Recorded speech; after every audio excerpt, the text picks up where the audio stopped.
extremely happy. Each of the Hamas hostages receives a swag bag upon release, and TikTok begins restoring service after Trump vows day one executive order. With frigid temperatures expected today, President Trump directed his oath of office and most of the outdoor events be moved indoors. Officials held a rehearsal Sunday inside the U.S. Capitol, but because the rotunda only holds 600 people, it was unclear if the 250,000-plus guests who had purchased tickets to view the inauguration from around the Capitol grounds would have any opportunity to watch. Large viewing screens that were erected around the National Mall were taken down, and Trump said there would be word on alternative indoor locations for viewing ceremonies. The traditional parade is to be held in some form at Capital One Arena.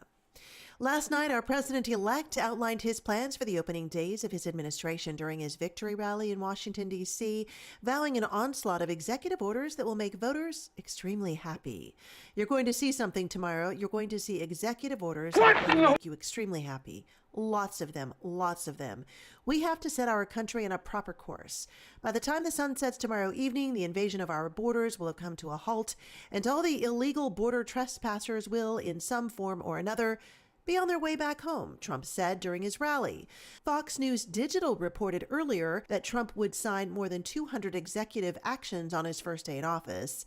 Every radical and foolish executive order of the Biden administration will be repealed within hours of when I take the oath of office, he said. You're going to have a lot of fun watching television tomorrow. Each of the hostages released by Hamas were given a bizarre gift bag before they were handed over to the Red Cross, and the terror group released an equally strange propaganda video documenting their return.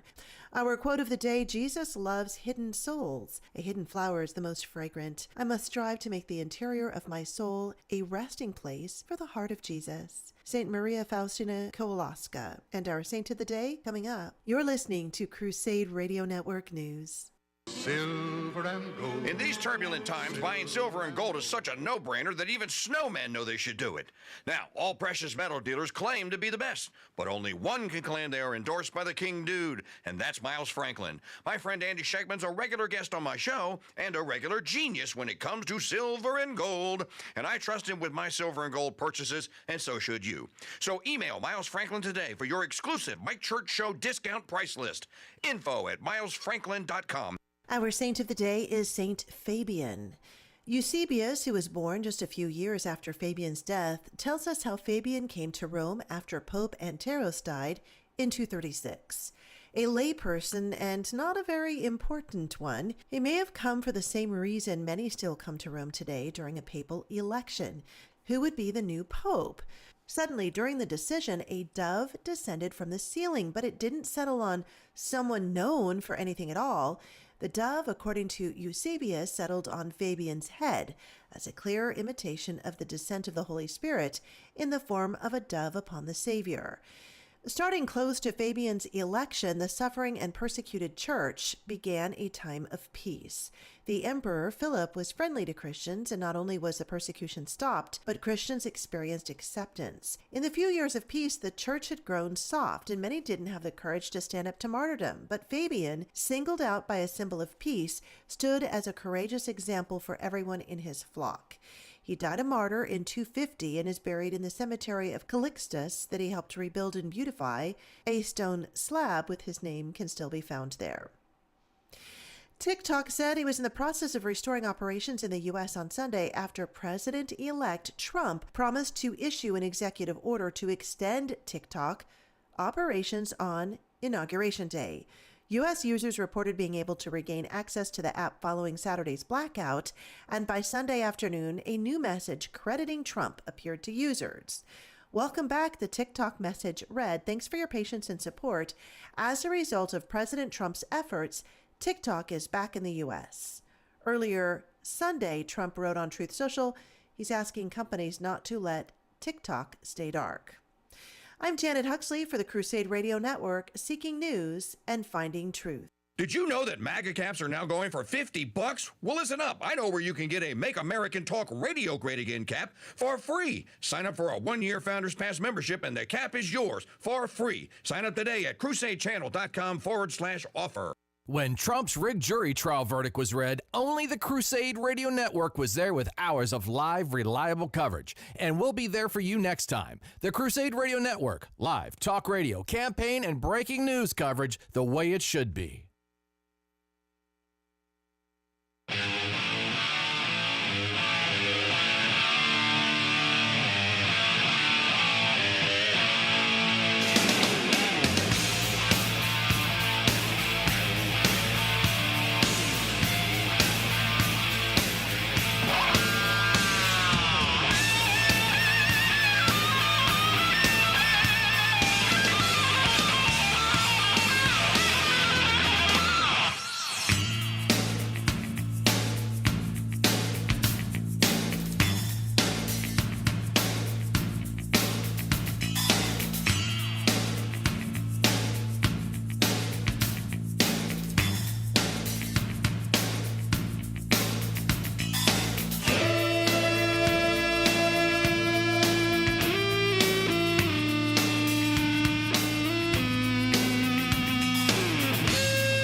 Well, today is the date that literally will not live in infamy. Well, we hope it won't live in infamy. Today is the date that will live in fame. 20 January 2025. The inauguration of President Donald John Trump is POTUS number 47. I am pumped, psyched, ready to go. How about you? Mike Churchill here on the Crusade Radio Network. Asking the question of the day. What in the wide, wide world of sports is going on here? Well, I'll tell you. I'm going to have to get rid of this one. I'm going to have to remake this one. In order to ensure the security Because the Emperor has been vanquished. The Republic will be reorganized into the first galactic empire.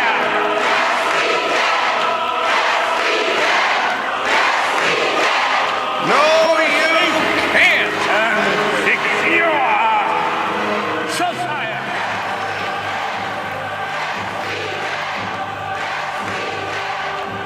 So I'm calling on Congress to pass these reforms, and I'm going to sign them into law.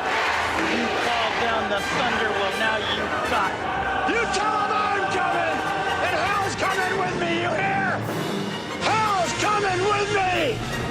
Alrighty, the call and line telephone number, if you'd like to be on the program today, 844-527-8723, 844-5-CRUSADE. Email address, same as it ever has been. I am KingDude at protonmail.com.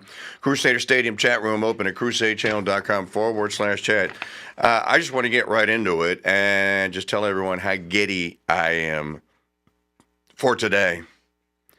You know, 4 years ago today, we awaited the installation of regime leader Biden.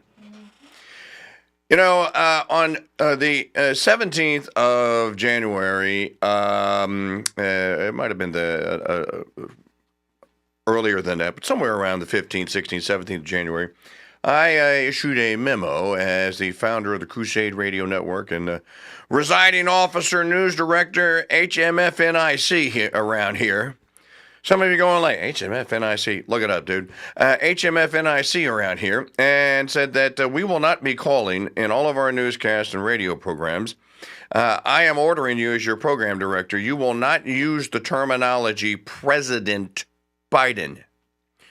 You will call him some iteration of regime leader self-appointed czar, whatever you wish. Regime leader was the one that stuck. But you will not honor him and call him president of the United States because he's not. He was not duly elected. Yes, that election was stolen, and I don't care who doesn't like it. By the way, we can all say that now. There's nothing they can do about it. That is one of the glorious things about today.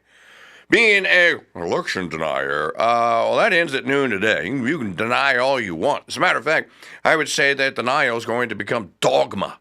It's going to become a matter of doctrine. But here we sat on this day, and I want to say that the inauguration, if the calendar is correct, and we're just delayed or offset, rather, by 1 day, then Biden would have been inaugurated on Sunday, January the 20th. Isn't that fitting? The man that would go on to desecrate the U.S. Constitution, all that it's ever stood for, the rule of law, precedent, tradition, you name it. And then for extra credit, let me go ahead and kick my Catholic brothers and sisters in the teeth for 4 years while I'm at it. Yeah, it's fitting that he was sworn in on a Sunday. A sacrilege. A disgrace. A shot across the bow of God. But I'm sure God was laughing and going, yeah, you go ahead and do that, Joe. 4 years ago today, the United States and our people began with much trepidation what would ultimately result in it being one of the most horrific and disastrous years of a presidency that one could possibly imagine. Lincoln starting a war in January of 1861 might top that. Franklin Delano Obama conspiring with Churchill to get us into a war in 1941 might top that. What Franklin Delano Obama did when he succeeded Herbert Hoover as president and instigated this monstrosity we are still stuck with here today called the New Deal might trump that. James Earl Carter's 4 years were an abomination. Lyndon Baines Johnson's 4 years were an abomination. Somebody may be saying, what about Obama? You can't leave Obama out. Obama was terrible. But remember, though, Obama was kind of, at least he was kept in check for 6 of those years because he lost the House. He only had the House for 2009 and 2010, and thanks to the shenanigans of Pelosi and the Democrats and they're going to get a bailout, aren't they? And what did I call it? The porculus succubus stimulus $1 trillion, Obamacare, and all the ending of and the confiscation of student loans. Obama did a lot of damage in 2 years. Please don't misunderstand. And he continued to do damage for 6. But some of that damage was at least mitigated because the countervail of John Boehner having the speaker's gavel. Not that Boehner was a great speaker, so don't misunderstand. So were they lamentable? Yeah, but nothing like what the Biden regime has done. Let's just go down the sins here for those that are new listeners that don't know me from Adam. We're going like, I want to check their show out today. Okay. Kamala Harris, not eligible to be vice president because she's not eligible to be president. There's no force on earth that can change that. By the way, I'm not the only one now that says that. It's amazing to me that, I was saying this when she announced she was running in 2019. I'm like, she's not eligible. She can't be president. So why didn't somebody in the Democrat Party say this to her? I was actually surprised that it wasn't Biden, that he didn't, kind of hip check her there. Her father was a citizen of Jamaica. Her mother was a citizen of India. At the time of little Kamala's conception here in the United States, neither one of them intended. As a matter of fact, Mr. Harris, the jury is still out. There is no paperwork that says that Professor Harris ever became a U.S. citizen. Some say that he was naturalized in 1968. There's no paperwork for this. This is a claim that is made by Stanford University. So, Mrs. Harris at one point in time did go through the naturalization process, but that's all you need to know right there. That means that little Cackula wasn't an NBC. She was not a natural-born citizen at the time of her birth. Case closed. She can't be president. If you don't like what the Constitution says, then go and change it. As a matter of fact, Lindsey Graham has an amendment that he is offering. I agree with Lindsey Graham on this, to end birthright citizenship, to change the language of the 14th Amendment, and to finally straighten out what a natural-born citizen is. So we've had someone sitting one bullet in the White House, one bullet away, that is basically a foreign agent.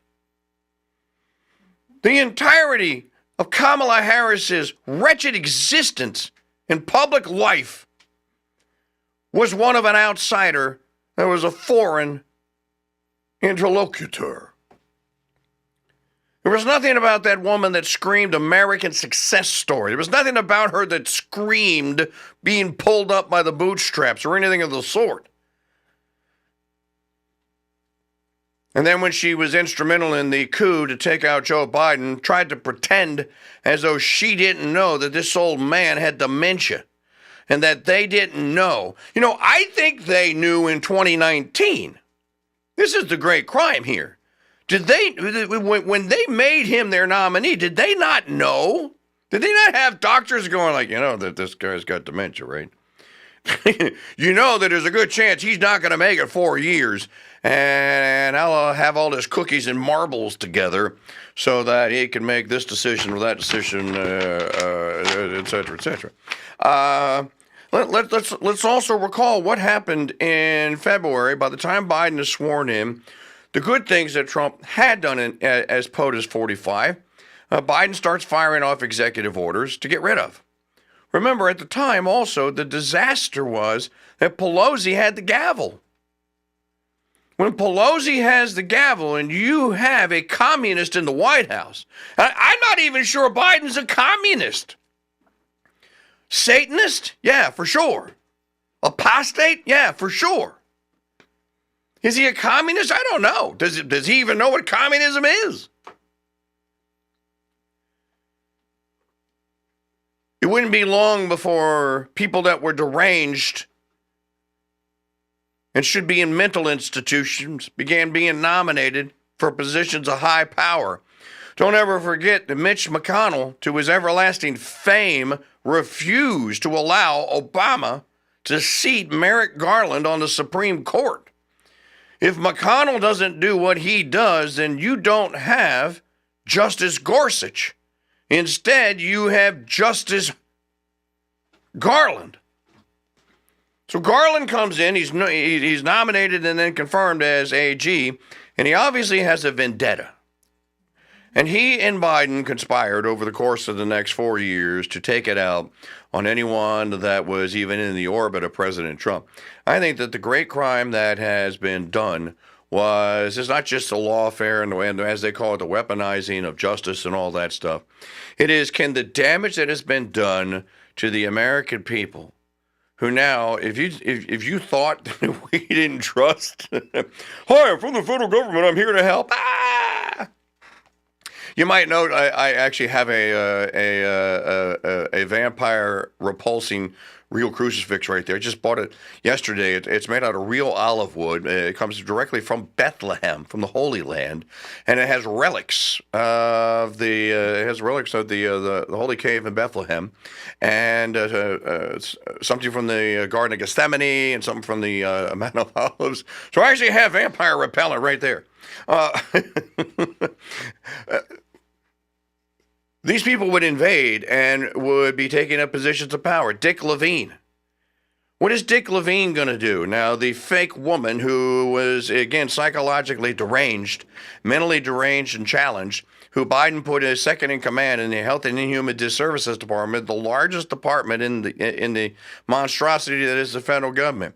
Who did Biden put in charge of HHS? The heretic Catholic Xavier Becerra. who had the unmitigated gall and audacity while talking about murdering babies in their mother's womb and increasing the amount and making it illegal to ban morning after baby killing pills. Then went on to tell the tale at his confirmation hearing that he had a rosary in his pocket, as if somehow the Blessed Mother, the mother of our Lord and Savior Jesus Christ, was okay with killing babies. Look, I'm just grasping at some of the low-hanging fruit here. I don't want to do a full recap of the nightmare. Megyn Kelly said yesterday, our long national nightmare is over. I believe that's a line that's attributed to the end of Watergate and to the resignation of Richard Nixon. I think that's where that comes from. In any event, the nightmare is not over because the people that brought it about are still in place. Let the record show, ladies and gentlemen, here on 20 January 2025, that I think one of the greatest comeback stories in the history of comeback stories, we were all in the first part. So all great stories have three arcs. You have your setup, and then you have the all is lost, the hero's going to lose, right? And then at the end, the climax, then you have the hero, hey, there's a miracle, and he's making a comeback. And he is actually going, it looks like if he fights hard, he might actually win the day. We're somewhere in Act 2. We're still at, no, all is lost, and the hero still is probably going to lose. So we haven't gotten to Act 3 yet. But I think we're on the precipice of Act 3. You know, I watched and we broadcast yesterday the victory rally for the Make America Great Again victory rally, and there weren't a lot of speakers there. Elon did speak for a couple of minutes. The family spoke. The ambassador to Israel, Steve Witkoff, spoke. Who was the other guy? The other Steve spoke. Megyn Kelly spoke. We weren't very many. Kid Rock did a mini concert. I think he played a half a dozen songs. Lee Greenwood, of course, sang what he usually sings. And then Trump comes out and gives probably 45 minutes speech, and you can tell that the President Trump he's excited.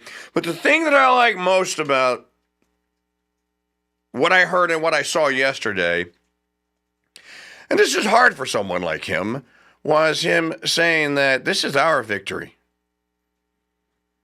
This isn't for me. This is for all of you. Tomorrow, when I take the oath, I got to work for you. We're going to make America great again. Let me just give you a highlight reel.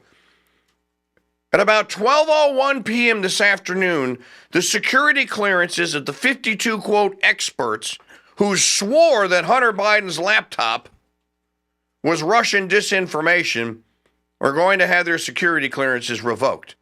The executive order's already been written. Trump has named, there's a memo out. President Trump has named these bastards by name and said, your security clearances are all now revoked. You don't have any. Well, I'm not reducing you down to a level. I'm revoking. It's like Dean Wormer in Animal House. I'm going to revoke your charter. This is the first act. Is this retribution? No. This is justice. The first act. I watched Tom Homan yesterday, I guess he was on with Hannity, and was asked, are the deportations going to begin on Monday? And Homan just kind of looked at him like, are they? Wait and see. And then the question came up, what about Gavin Newsom and Governor Dim Whitmer and Governor Healy and Murphy and all the other sanctuary states? And he goes, well, I'm going to give you the code again. It's U.S. Code 814 III paragraph C. It is illegal to harbor an illegal alien. And he said, let me tell you what's going to happen. Democrat politicians across the United States are going to be arrested. I'm going to do the arresting. I'm going to throw them in jail.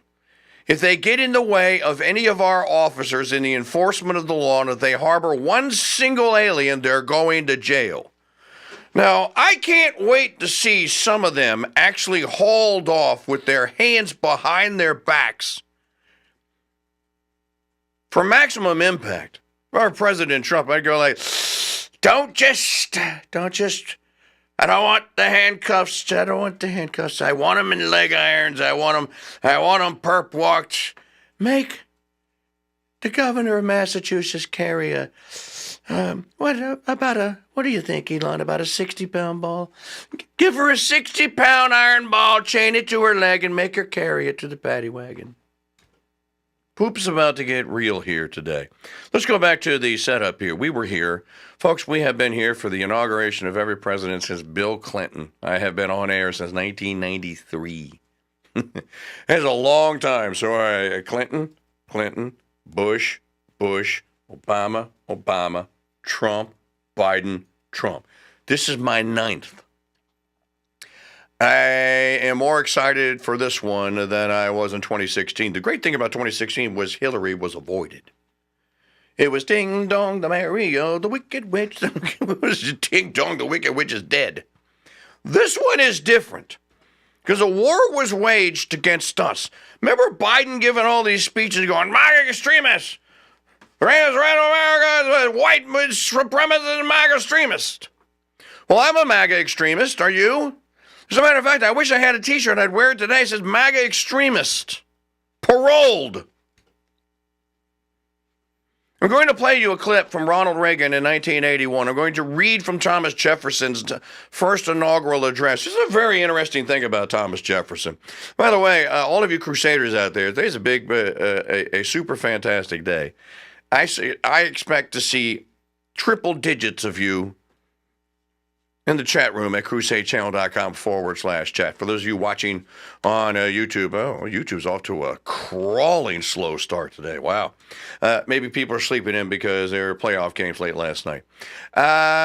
Today's a big day. Are you going to pull out the good champagne and the good whiskey and all that stuff? It's too cold to go outside and smoke, but I could go in the garage. I do have a Havana or two.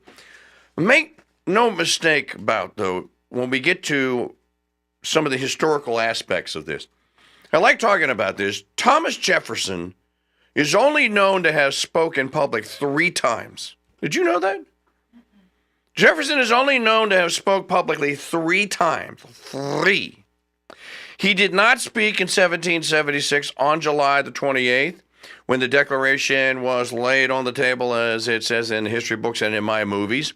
He did not speak on July the 1st when they had the debate and to defend the Declaration. Instead, the defense was done by John Adams, so Jefferson did not speak. Jefferson did not speak publicly when he was Secretary of State under Washington. He didn't speak when he was John Adams' vice president.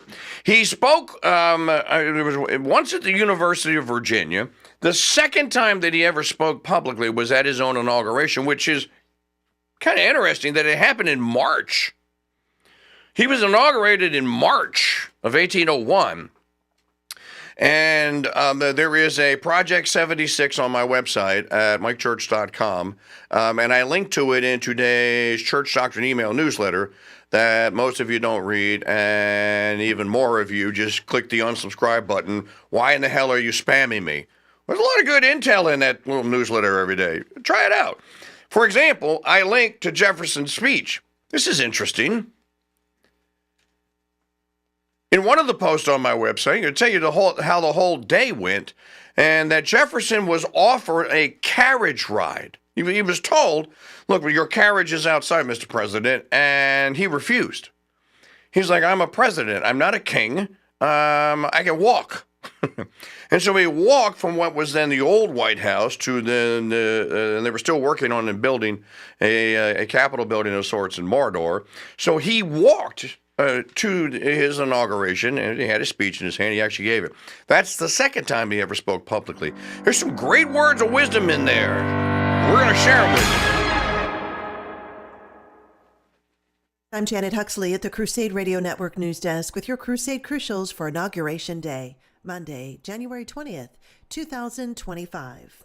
This report is brought to you by mylearning.com. Give microlearning a try and watch your employees flourish in skills you never thought possible. Book your free consultation today at mylearning.com/KingDude. In the market report, all three indexes closed up at last close 0.78%. The Dow Jones. The S&P was up 1%, and NASDAQ climbed 1.51%. Today is Martin Luther King Jr. Day, honoring the American clergyman, activist, civil rights movement leader Dr. Martin Luther King, who passed away on April the 4th of 1968. It's also National Disc Jockey Day, recognizing the DJs playing the music and spinning the records. A disc jockey, or DJ for short, is a person who plays recorded music either for the radio or elsewhere. And it's also National Cheese Lovers Day and National Butter Crunch Day. Our quote of the day: Jesus loves hidden souls. A hidden flower is the most fragrant. I must strive to make the interior of my soul a resting place for the heart of Jesus. Saint Maria Faustina Kowalska. And our saint of the day, Saint Fabian. You're listening to Crusade Radio Network News. Hey, it's the King Dude for My Pillow. Mike Lindell sent me my first set of My Pillows 14 years ago. I loved them then, and I still love that same set of original My Pillows today. True story. Now, that's a testament to the craftsmanship and quality of the My Pillow. But don't take my word for it. Go try it for yourself. Use my unique code and get huge discounts and free shipping on all orders by going to mypillow.com/KingDude. That's mypillow.com/KingDude. Back in the heyday of broadcast TV, NBC called its Thursday night lineup must-see TV. That was then, and this is now. And the only must-see TV is The Mike Church Show, now simulcast live on Roku, YouTube, and Rumble. But if you miss an hour or a day, you can watch that entire show whenever you want when you become a Premium Founders Pass member. Sign up today and access my 2,000-plus podcast. So many, I can't even get my mom to say that she listened. Go premium today at crusadechannel.com/offer. Hey folks, it's the King Dude. You know that thing that you just can't cook without? You know, the thing you call your bread and butter, or should I say, your beast and butt rub. Now, my seasonal is quickly becoming a kitchen essential for hundreds of American families. And how do I know? Because they've told me so. It's perfect on veggies, eggs, popcorn chicken, and of course, pork ribs and butts. Make every meal a King Dude masterpiece with a sprinkle of flavor that you can count on. Grab yourself a bottle or better yet, a six-pack at shop.mikechurch.com.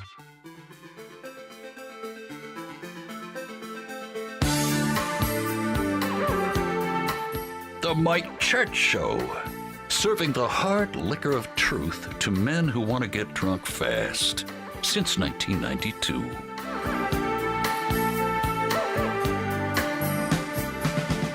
You saw me standing by the wall, corner of a main street, and the lights are flashing on your windowsill.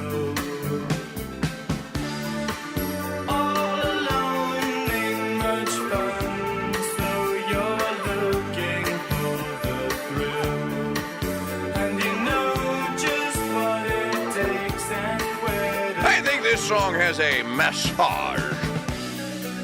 Don't say a prayer for me now. Save it till the morning after. No, don't say a prayer for me now. Performing this show with half my testosterone tied behind my back just to make it fair.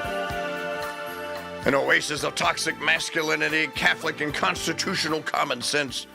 And a sea of angry, lesbian, despondent, single, barren cat ladies.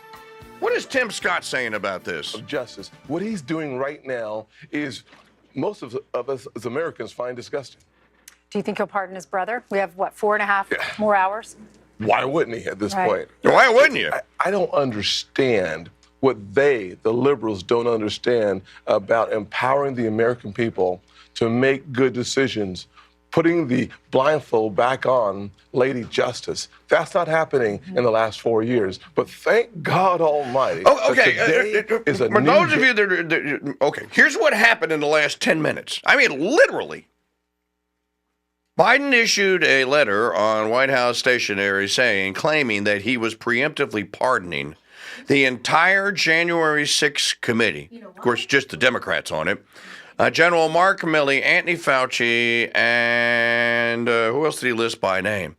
Well, Fauci and Milley, the only two that I think are listed by name. I have it right here. I could read you. Fauci and Milley are the only ones actually listed. In certain cases, some have even been threatened with criminal prosecutions, including General Mark Milley, Dr. Anthony Fauci, and the members of the Staff Select Committee to investigate January 6th, blah, blah, blah. But by the way, pardons are also coming today from President Trump. All of those 200 and some odd people that were forced to cop pleas on 010621 are all getting pardoned today. Full commutations of sentences. Someone's going to ask me, and I'm going to explain to anyone that will listen to me, this does not have the force of law. That's what Tim Scott should say. Is like, this isn't going to stand up in court. You cannot preempt the government from acting against someone as president of the United States. Here, ladies and gentlemen, I'm going to try to explain this quickly if anyone cares, okay? Let me give you the constitutional reasoning why this isn't going to matter. And I'm surprised. You know, Biden knows Dershowitz and other constitutional attorneys. I'm surprised that somebody would tell him, dude, you're wasting your time. This is a purely symbolic thing. Watch what they do, not the symbolism. This is completely and totally symbolic.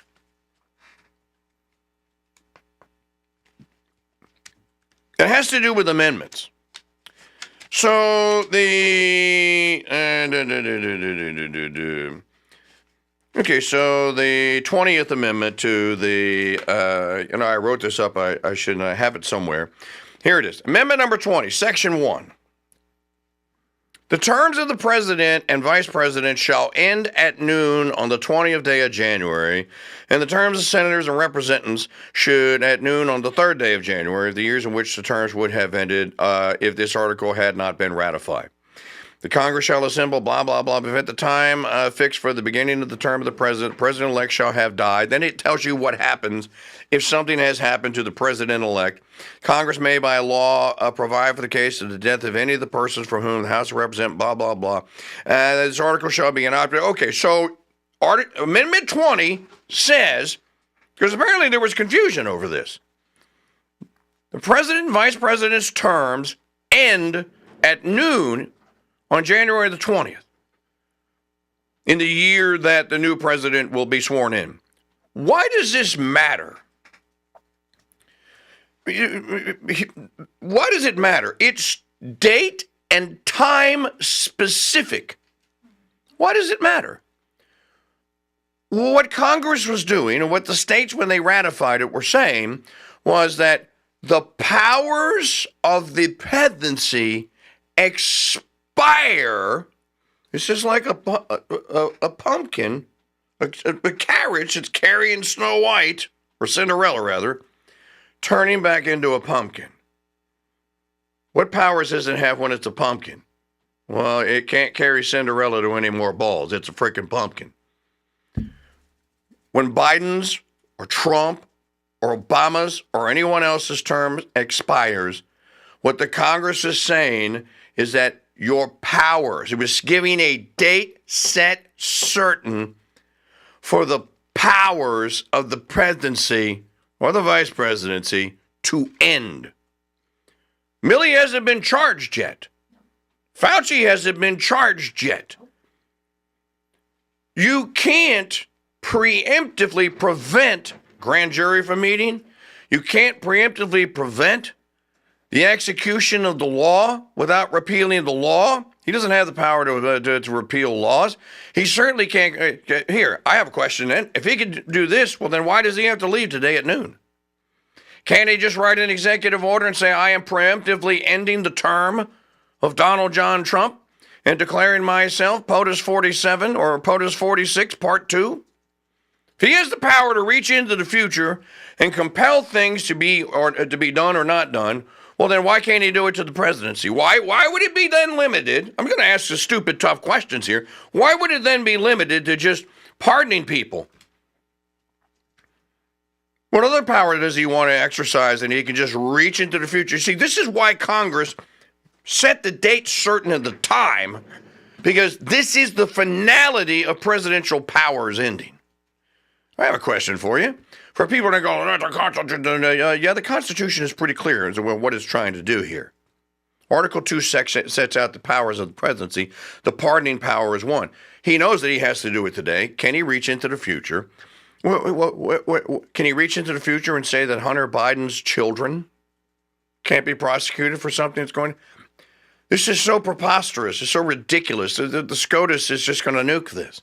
If it comes up, President Trump already knew that this is going to happen. They're going to have a response this afternoon. It may be contained in an executive order, or it may be or it may just be a Trump-Vance presidency vice president, because it won't be a transition any longer. This is anyone that thinks that Fauci is safe. By the way, why try and protect Fauci? What did he do? I thought he was the hero. Remember? Senator Paul, that's because you're wrong about everything. If you're looking for the science, I am the science. Remember, he's the science. Well, wait a minute. Who would prosecute Fauci and under what conditions? In 2022, Robert F. Kennedy Jr. wrote a book called The Real Anti-Fauci. He's basically saying those two people are criminals. That's right. Biden is saying that Milley and Fauci and everyone on the J010621 committee are criminals. And I don't want them to be criminals, and they're buddies of mine, and they were doing what I told them to do, so I'm not going to let them be prosecuted. Well, I have a question. Can Biden preemptively prevent Trump from rescinding their security clearances?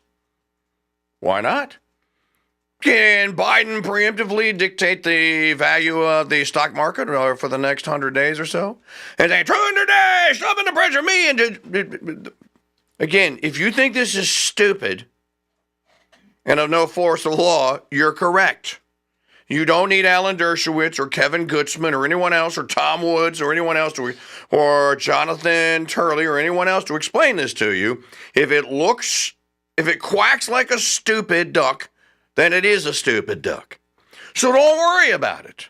You know, this is also a way, I'm going to get you MAGA bastards. I'm going to rain on your parade. Me and old Corn Pop are going to have one shot over the bow. One final F you to the American people. Just like on Friday, this clown proclaimed that the Equal Rights Amendment was ratified. And then I'm putting it into law. And I'm reading this going like, no, it wasn't.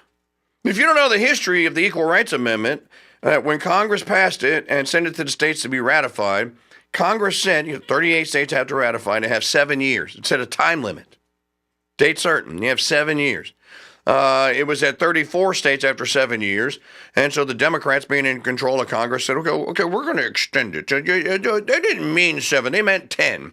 So they extended it to 10. And when 10 years came along, it still only had 35 states. And it died. It's dead. The language of the amendment says it had to be ratified by a date set certain. And it wasn't. Case closed. By the way, I'd make the case that if they tried to say that it was ratified and start enforcing it, which would basically unleash a legal maelstrom of hell, people would be tied up in courts for 100 years. There are not enough courts to adjudicate cases that would be brought under the Equal Rights Amendment, which is why it wasn't ratified. So, folks, here on the inauguration of President Trump, don't sweat any of this stuff. This is all just a bunch of crap. Welcoming all of you here on a Monday that are watching or listening out there anywhere across the amber waves of MAGA reveling. Crusader Stadium chat room is open at crusadechannel.com/chat. We got lots of digital media files and stuff that we could get into here today. I'm going to play you later on in the program. I'm going to play you a clip from President Reagan's first address from the Oval Office in, I know I have the date. The date was on the 5th of February, 1981, so 16 days into his presidency, Reagan decides that, hey, I think I need to go out, and I'm not going to go to the press and have a press conference. I'm going to go directly to the people. So he convened a primetime address, and he asked the networks, will you cover it? And he got the networks to cover it. And this is how he began implementing the Reagan plan, which, of course, we have the hindsight and benefit of history. We know that it worked. But I want to play the part where he talks about inflation, because the inflation monster had to be put back in the cage. What causes inflation? Government printing of money. The easy answer is government printing money, increasing the money supply. Does President Trump know this? Has he told the Zion King that he knows this? We'll find out. 844-527-8723 is our call-in line telephone number.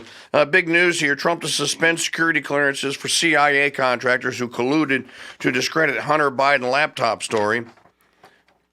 President-elect Donald Trump will suspend the security clearances of 51 former intelligence officials. I told you this in the first segment, but new people are listening now, who were found to have coordinated with the 2020 Biden campaign to discredit credible and serious allegations contained on Hunter Biden's laptop about his family's influential peddling operation. By the by,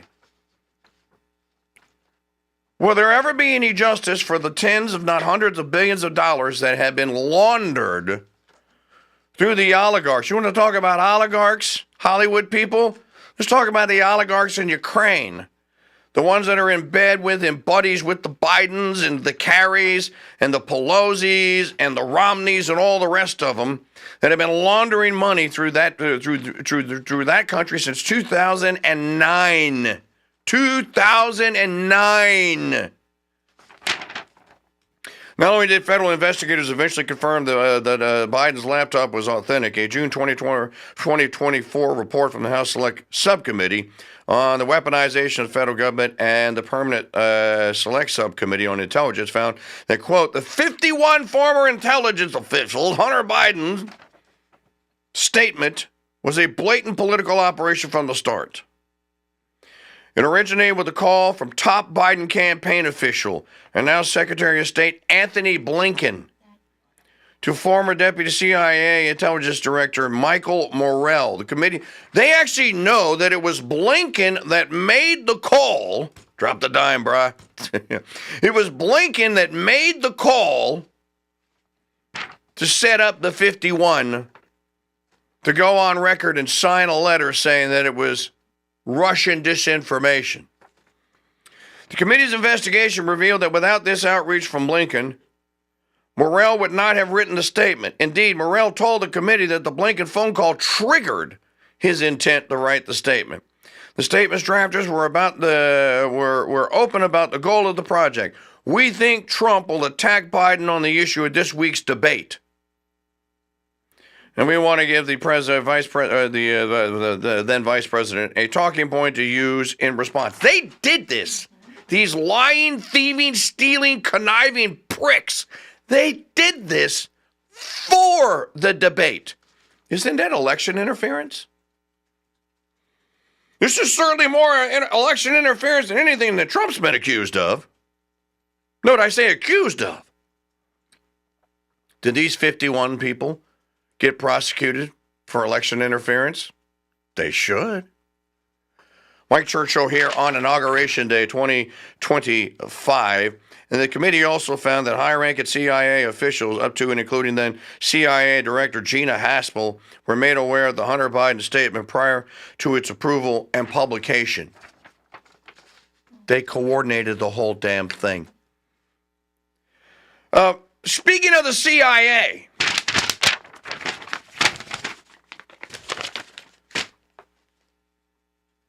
Trump said yesterday, I watched the victory rally from start to finish. Well, most of it. I was running in the other room because I wanted to see if the Eagles were going to beat the hated Rams, and they did. And I don't like the Eagles, okay? As a matter of fact, I can't stand the Eagles. I'm officially a Commanders Jaden Daniels guy now. In any event, I saw most of it. The Kid Rock songs, they're going like, oh, I've already seen the records. I know what's on them, et cetera, et cetera. Trump said during the victory rally yesterday, he mentioned RFK Jr. being the great HHS secretary that's coming in. And he said that we're going to declassify all the JFK files, all of them, from Robert F. Kennedy Jr.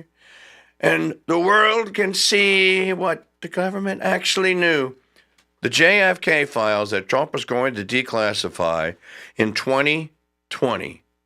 And he would have done it had Bill Barr not told him, don't do it. You declassify that, you're going to start a riot, or whatever Barr told him. Well, Barr's not around to tell him no now, and now he said publicly he's going to declassify them. Here's a question for all of you. What do you think is in them? What do you think's in it? I don't know, but I'll give you two choices of what may be contained. And let's see. And the files that have been hidden or suppressed or classified or whatever. I think one of two possibilities. One, there's confirmation in those files, because there were letters or other documents that will corroborate the reporting of many, many other researchers on the Kennedy assassination, that the Central Intelligence Agency colluded with the ONI, that's the Office of Naval Intelligence, that the ONI was charged with finding the snipers and placing them through basically through assigning them as naval officers and what have you here, but that the CIA instigated it and the ONI carried it out. And that we're going to find out that, and again, this is the name that I happen to, I've done a lot of studying on Kennedy. Many of you have. Maybe you have a name that I don't have. Roscoe White.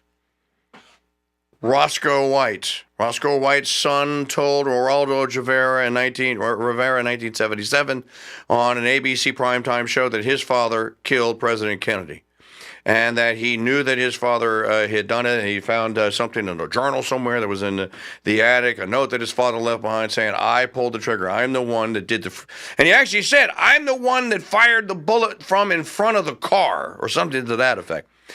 If that's true, then that may be what's contained in the file. Second possibility, there was no Roscoe White. There was no collusion with the Office of Naval Intelligence. Everything that could possibly be known about it is already known about it. Oliver Stone's film, JFK, pretty much is the documentary on it. Pretty much nothing to see here. And yeah, well, hey, glad you got the rest of the files. Now you can see. The CIA didn't do it, or if they did, there's no paper trail of it. And you guys have basically been chasing this conspiracy theory for 70 or 60 some odd years. You get bupkis. You're stupid. Why did you do that, et cetera, et cetera. I would say to the second claim, well, then that's not going to put the usual suspects at rest. You know, Alex Jones is not going to crawl back into his hole. I don't like them putting chemicals in the water that turn the friggin' frogs gay. And all the rest of them, and they're all good. But you're investigating this, or you're looking into it. Good for you. I think it's a good thing. I think everyone should know. What if there's nothing else to know? Now, to me, this would be the greatest psyop in history. This would mean that the CIA intentionally launched the conspiracy theory industry, and it is an industry. It has superstars. I just played one of them. It has its own canon, its own code of canon, and it has everything that an industry or a religion, hell, it's a religion at that point, and that the CIA gamed all the conspiracies. And it set them into motion, going like, we're going to keep them busy. We're going to, here, don't look over here, what we're currently actually doing. No, don't look here. No, hey, big, nice and flashy over here. No, Kennedy, no, the CIA did it. There was a conspiracy. The American government was in on it. No, look here. No, not here. Look here. That to me is the likelier of the two outcomes. I don't think we're ever going to find out who actually had the weapon. You know, the cover-up began immediately. If you watch any of the documentaries that contain statements from the doctors that like treated Kennedy at the hospital, the ER doctors, who will now all swear, the ones that are still alive. They did a show like back in 2015 or 2016 where they all got together and they were asked, okay, if you guys talked about this, and they all said, no, not since it happened. And they all got together and they go like, that's not what happened. That's not what happened. That bullet was a frontal shot. And they all agreed, every single one of them. So what will be discovered? I don't know. I think you're going to get punked, though, by the CIA. It's far more likely that the conspiracy theory industry was actually set into motion and created by the Kennedy assassination. Maybe that was the reason. Maybe they needed this kind of, this active underbelly of Americans out there believing that the government was capable enough. Now, if you ask me, I think the government is capable, and it did do it. It was capable of killing its own president, pulling off the execution and lying and trying to cover it up. But what if what is revealed just kind of shows that, they actually didn't do it. Oswald acted alone. Imagine that. Will anyone accept that finding? Here's a question. Will RFK Jr. accept that finding? That's kind of on him at that point. In any event, those are going to be declassified. What else there's so much going on here today. There's a big storm headed this way. I just want to preemptively say this. It's going to get down to 18 degrees here on Wednesday here in the New Orleans area. Tonight it's going to get down in the upper 20s. Tomorrow it'll stay cold all day. We have a winter storm coming. I saw the radar this morning. They haven't changed the forecast now. We are going to get snow clobbered. I know this won't matter to you people that live in the NAR because you're used to this. We're not. So we're already making plans that it may impede broadcasting capabilities tomorrow. We're not used to snow. Even if I hook the generator up and everything, that doesn't mean that the internet lines down the street, if they go out, yeah, they got backups and stuff, but it does create havoc in the system here. So I'm just forewarning anyone that there is a likelihood, and anyone knows the history of us being here in Studio Saint Michel in Madisonville, that we are prone to blackouts. The wind blows like over 12 knots. A pole's going down somewhere. The wind's supposed to be blowing at 20 knots, and it's supposed to be snowing. Now, I haven't heard anything about freezing rain. Thank the Lord. So just warning you about all that. We're going to be here all day for the inauguration festivities, folks. 2 hours left to go. Don't go away. Back in the heyday of broadcast TV, NBC called its Thursday night lineup must-see TV. That was then, and this is now. And the only must-see TV is The Mike Church Show, now simulcast live on Roku, YouTube, and Rumble. But if you miss an hour or a day, you can watch that entire show whenever you want when you become a Premium Founders Pass member. Sign up today and access my 2,000-plus podcast. So many, I can't even get my mom to say that she listened. Go premium today at crusadechannel.com/offer. The Crusade Channel On Demand presents the Deliver Us From Evil tapes, the series featuring former NYPD Sergeant Ralph Sarchi. Contrary to the skeptics, world-renowned demonologists Ed and Lorraine Warren dealt with the Amityville demons personally in their own home. The Deliver Us From Evil tapes, the series featuring Ralph Sarchi. Real-life stories of the battle against the underworld, demons, and the people they prowl the world looking to ruin. Exclusively on the Crusade Channel. Listen or download the Deliver Us From Evil tapes, Piercing Truth, the Mike Church Show compilations, Mike's feature recordings, and hundreds of other titles in the Crusade Channel On Demand store at crusadechannel.com. Did you know that MAGA caps are now going for $50? Well, listen up. I know where you can get a Make American Talk Radio Great Again cap for free. Sign up for a 1-year Founders Pass membership, and the cap is yours for free. Sign up today at crusadechannel.com/offer. Broadcasting 50,000 kilowatts from atop the tallest radio tower on the planet. We are KRSD, the Crusade Channel, Madisonville. Well, it's what our call letters would be if we were on FM. Attention Coffee Police Academy students. We will now call the roll. CPA candidate Jones. Present. Joe Arabica Friday. Present. Tommy. Oh, I'm here, sir. I just can't seem to keep my eyes open since I started drinking this Barrett Bargain Basement Stale Bean Water. And just why are you violating CPA Coffee Code SPW1AM? Well, that's easy. So I can save up money to get into the Coffee Cop Academy. Son, breaking CPA rules so you can get into CPA is no way to become a coffee cop. Now, I am afraid we're going to have to... Uh-oh. Sounds like Lou has found the academy, and he's on his second cup of Abbey Roast. Well, what does he want? He wants to know why the CPA didn't recognize his Rougarou nouns. Rougarou nouns? And I'm the one that rejected his application. Will Lou the Rougarou have his revenge and grind the coffee cop into espresso? Stay tuned to this station for our next episode. And in the meantime, order Abbey Roast Coffee at shop.mikechurch.com. Hello, Crusaders. I'm Janet Huxley at the Crusade Radio Network News Desk with your Crusade Crucials for Inauguration Day, Monday, January 20th, 2025. This report is brought to you by MyLearning.com. Give microlearning a try and watch your employees flourish in skills you never thought possible. Book your free consultation today at mylearning.com/KingDude.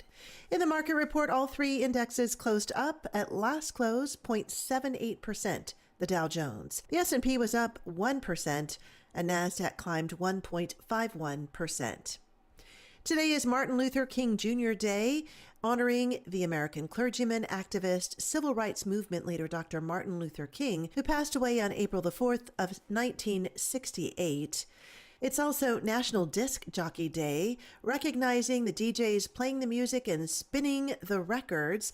A disc jockey, or DJ for short, is a person who plays recorded music either for the radio or elsewhere.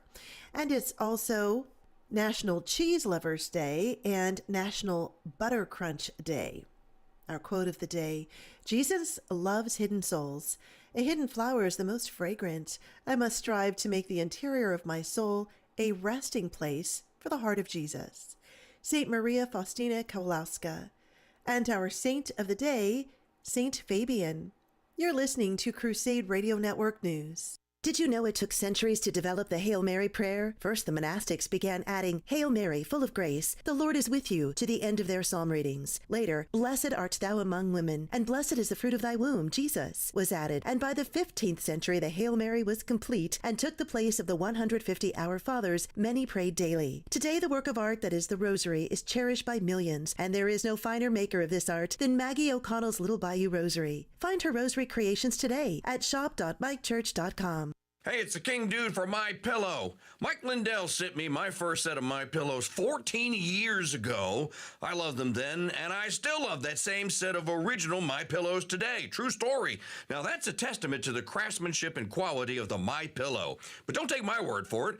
Go try it for yourself. Use my unique code and get huge discounts and free shipping on all orders by going to mypillow.com/KingDude. That's mypillow.com/KingDude.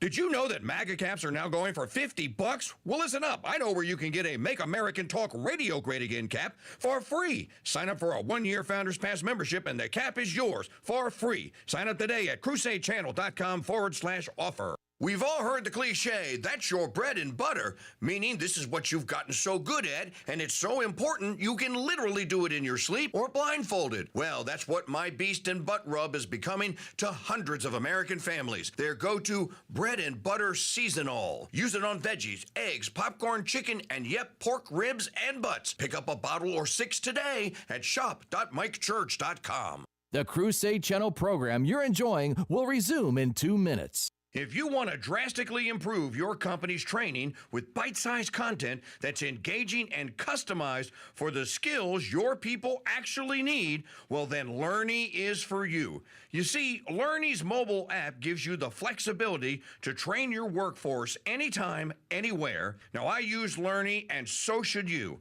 Book your free demo today at learny.com/KingDude. That's learny.com/KingDude. In the beginning, there was beer, and man saw that beer was good. And man said, wouldn't 6 of these packaged together be even better? Then man created the six-pack and saw that it was good. Next, man invented the cigar, and man saw that the cigar was good. And man said, let's pack them up in boxes of 25. Then man... 25? What was wrong with 6? Announcing an idea whose time has come. MB Fuma Off the Boat Cigars. Now in 6-pack and 4-pack samplers. Right alongside Manchupi and Maria's cigars in singles and 4-pack samplers. On sale now at shopmikechurch.com. That's shopmikechurch.com. And this is supposed to be a 60-second tight spot. So one more time, shopmikechurch.com.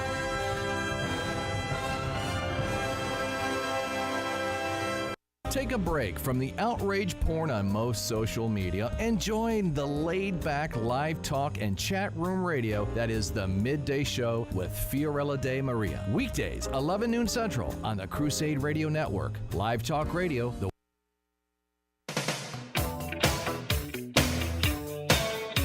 If women living near rivers and taking a pill turns the frickin' frogs gay, imagine what happens to men on the same river who don't listen to Mike Church.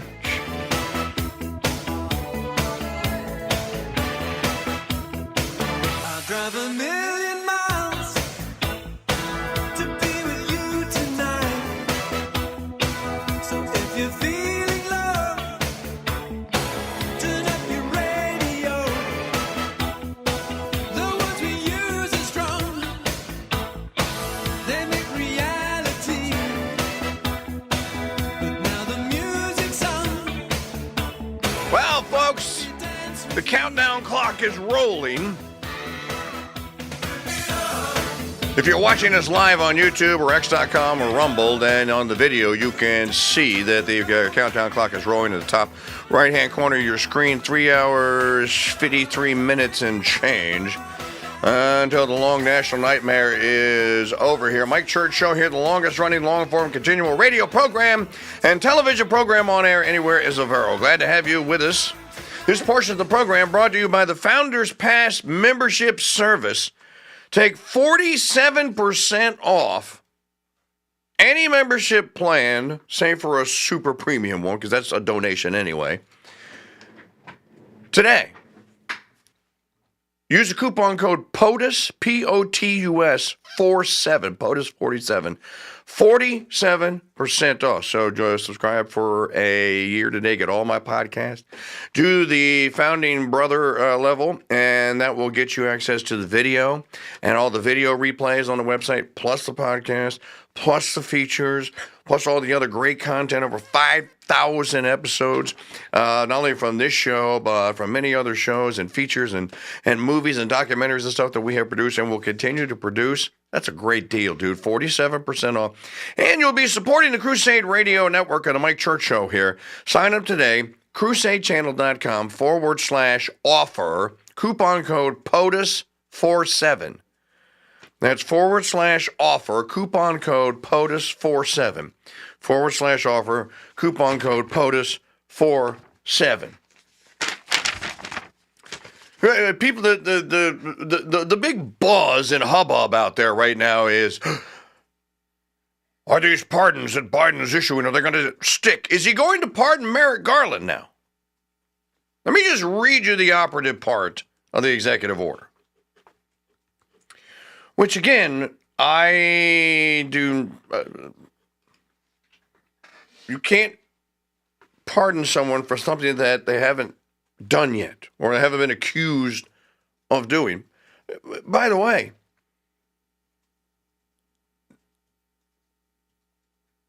What if Milley is accused? What if he goes like, well, go ahead, prosecute me. I've been pardoned for it. What if, because Biden doesn't specify any particular crime? How can you pardon me? What is just a blanket? Did you tell St. Peter that he's also got to let him into heaven? Did you pick the phone up and call the Blessed Virgin Mary and say, hey, I need you to intercede like you have for so many. I hope you're going to do for me, because these guys are going to judgment here soon, and God has to, my 200 days under pressure, me and porn pops, authority extends all the way to hell, heaven. Does it? Listen to this. I believe in the rule of law, and I am optimistic that the strength of our legal institutions will ultimately prevail over politics. But these are exceptional circumstances, and I cannot in good conscience do nothing. Baseless and politically motivated investigations wreak havoc on the lives, safety, and financial security of targeted individuals and their families. Oh, you mean like what you did to Trump? To the Trump family? Is this a confession? Did they beat it out of you? Even when individuals have done nothing wrong. Oh, you mean like you did to Trump? Again, this screams projection. 200 days. Well, I know that Trump didn't do anything wrong, but we had to get him. Even when individuals have done nothing wrong and, in fact, have done the right thing, Trump, again, and will ultimately be exonerated, Trump, again, the mere fact of being investigated or prosecuted can irreparably damage reputations and finances? You mean like you did to President Trump? You mean like you had Fonnie Willis do to the 21 alleged co-conspirators in Atlanta, Georgia? Did Sidney Powell get her life, her fortune, and her reputation back? Remember, released the Kraken? Not that she deserves it, but I don't think she deserves this. Did Jenna Ellis get her life and her fortune and her reputation back? That turncoat. What about the other two that copped pleas to Fonnie Willis's RICO case? Did they get their... Again, I would appeal this. If I were them, I'm going straight to the appeals. The case is thrown out. You got to throw the plea that I copped out. I take it back. What about all the other people whose lives have been ruined? What about all the other people that are caught up in the Trump investigation? What about Trump's sons, who had the right to an entitlement to inherit Trump International? What damage did you and your buddies try and do to Trump International? And then he says, that is why I am exercising my authority under the Constitution to pardon General Mark A. Milley. What has Milley done? Dr. Anthony S. Fauci, the members of Congress and staff who served on the Select Committee, and the U.S. Capitol and D.C. Metropolitan Police officers who testified before the Select Committee. Pardon them for what? He's not even listing a purported crime that's going to be committed by the precogs and Minority Report could determine. Well, this is just a blanket pardon. Again, I'm going to ask a stupid question. Did you get God on this? Is God down with this? Has he been notified that at judgment Milley is innocent? And that Milley and Fauci, and that Fauci can't be judged in heaven for the sins that he committed and the people that he killed here on earth?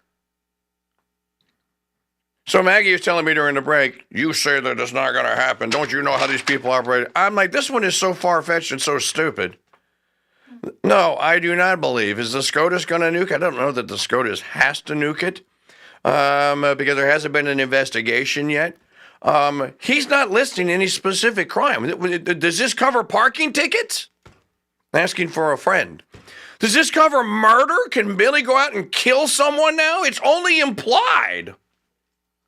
And it has something to do with 010621. What about the other things that Milley did that have everything to do with Ukraine? What about Milley aiding and assisting with what do they call the oh gosh, what is it Crossfire Hurricane? What about the Steele dossier, as they call it? By the way, there's a book that came out in October, written by Michael Steele about the Steele dossier, where he kind of details how it was that he was contacted by the Clintons. The Clintons. He was contacted by Hillary's people to set up the Russia-gate thing against Trump. The whole thing stinks to high heaven. I don't believe it for a nanosecond. I think that if Mark Milley is brought up on charges, I do not believe that, now, if you get in front of a particular grand jury or judge, and they're Democrats, they could go, we're not going to hear the case. Biden pardoned them. That doesn't mean that that is the ultimate and final voice. Again, the drafters of the 20th Amendment were very specific about when a president's powers end. If this is the case, well, then the precedent is that the president is just going to start pardoning everyone that he knows and that had anything to do with him, especially if he is a shyster criminal like Biden. Heaven forbid we should ever have another one.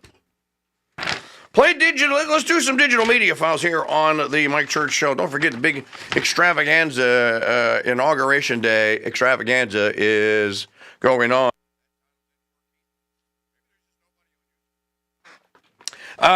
All day long here.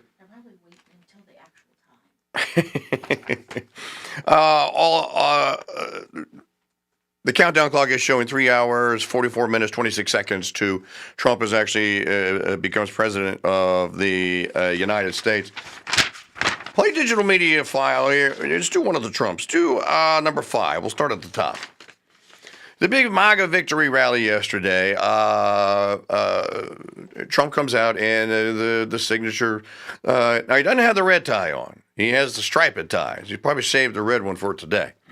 And he talks for about 45 minutes, and he talks about some of the things he's going to do. And again, number 5, Trump at MAGA victory rally, it says. Talking about the invasion of the borders and how all that's going to come to an end today, which it is.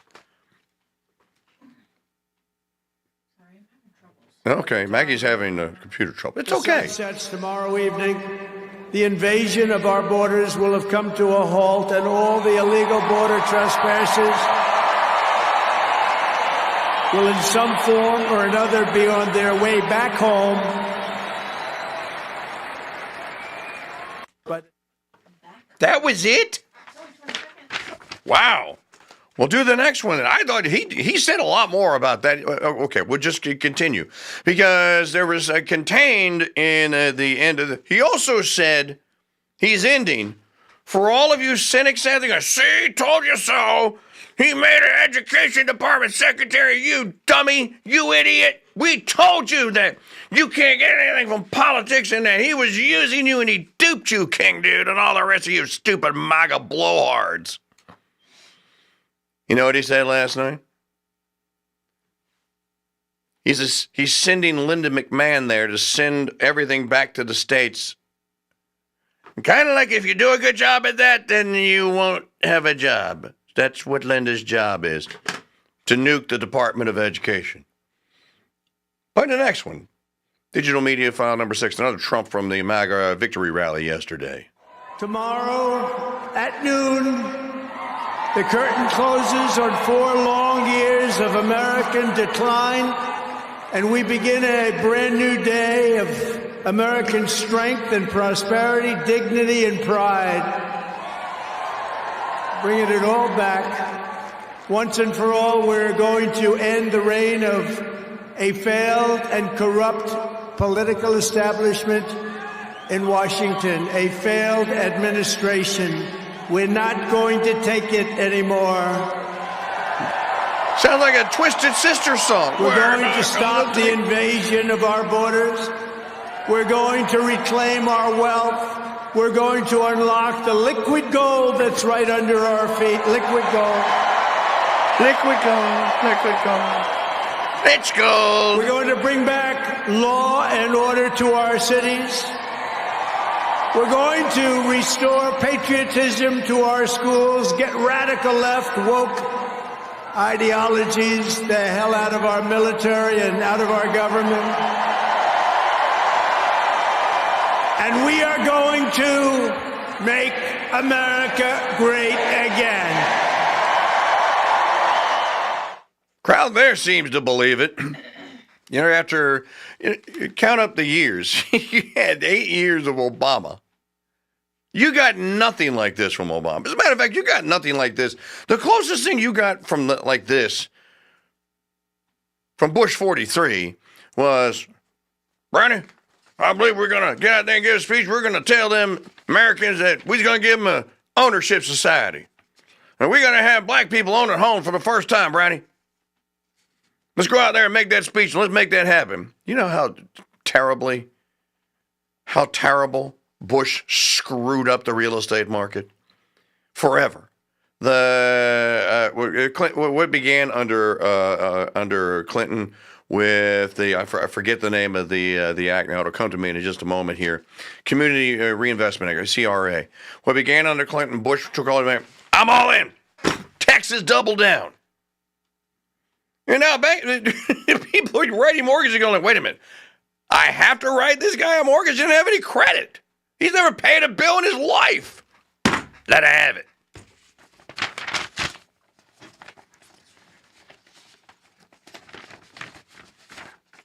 How do you fix that? You know, there was I was talking to someone the other day, and somebody told me, you know what they did? When this is interesting here, see what you think about this. When Henry Ford wanted to change models on the Model T, I forget which model it was. Maybe it wasn't the Model T. It doesn't matter. Because the factory could only crank out. Remember, he was like, you can have your Model T in any color you want as long as it's black. But they can only make one model at any given plant in Detroit or somewhere around Detroit.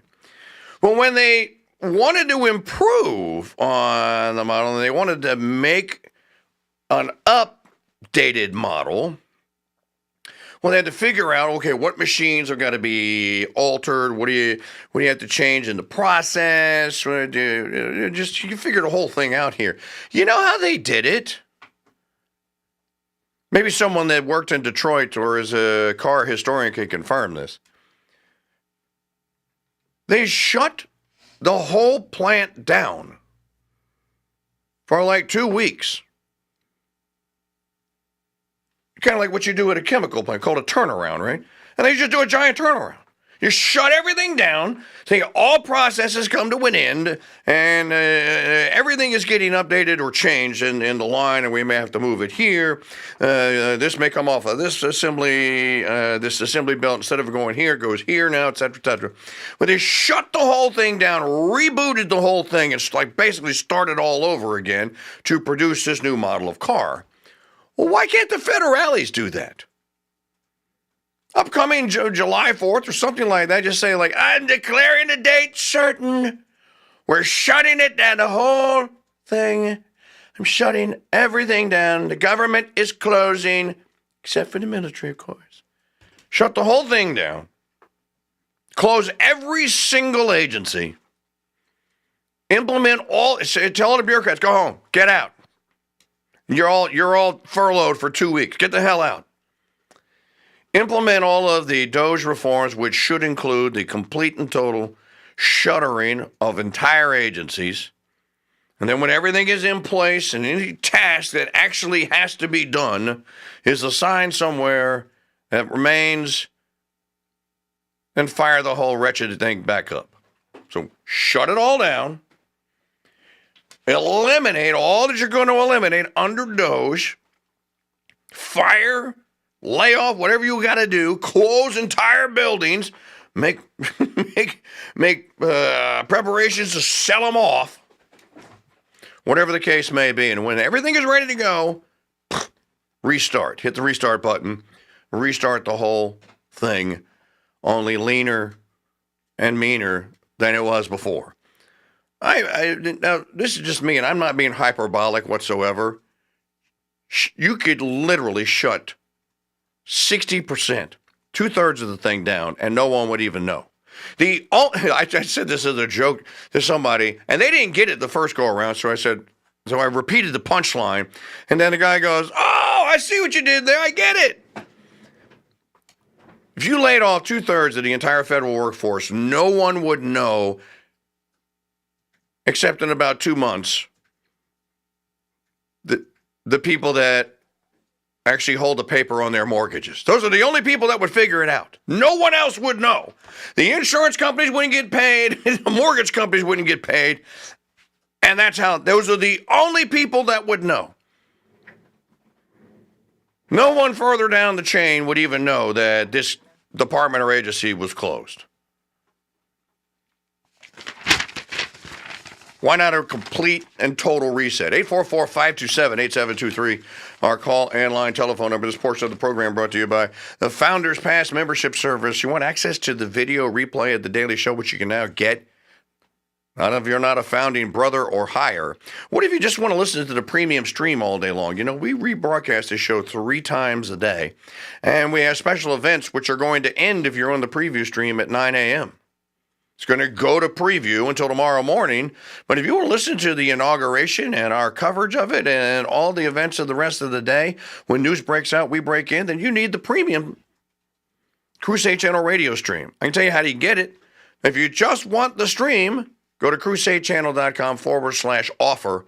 You can take 47% off today. Use the coupon code POTUS47, P-O-T-U-S, POTUS47. Take 47% off today. That's any of the Founders Pass membership levels except a Founding Father or a Crusader, because that wouldn't make sense because those are donations and support anyway.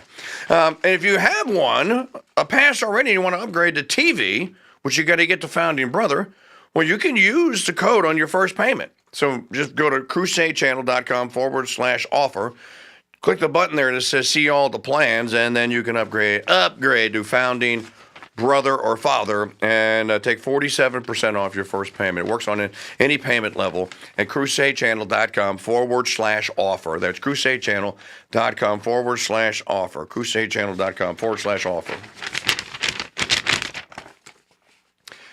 Here's something that I would like to drop into the conversation here today on Inauguration Day of POTUS 47, a great day in the history of America.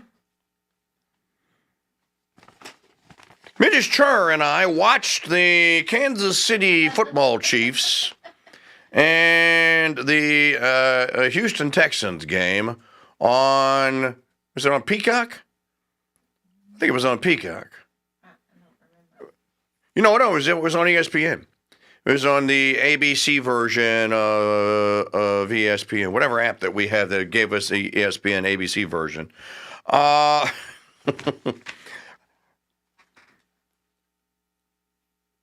There were probably 20 instances of this. And when it would happen, I would kind of shout across the room, even though it was only 10 feet, not even 10 feet. Like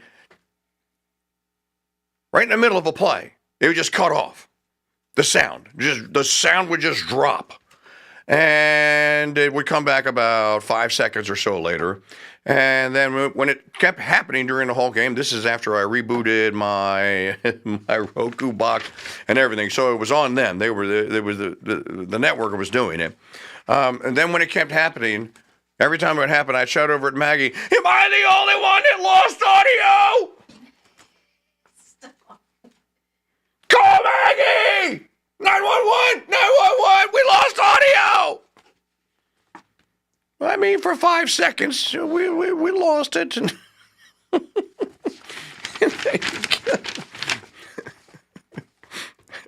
Hopefully today you won't lose audio. I hope that you keep audio and video all day long today. Let's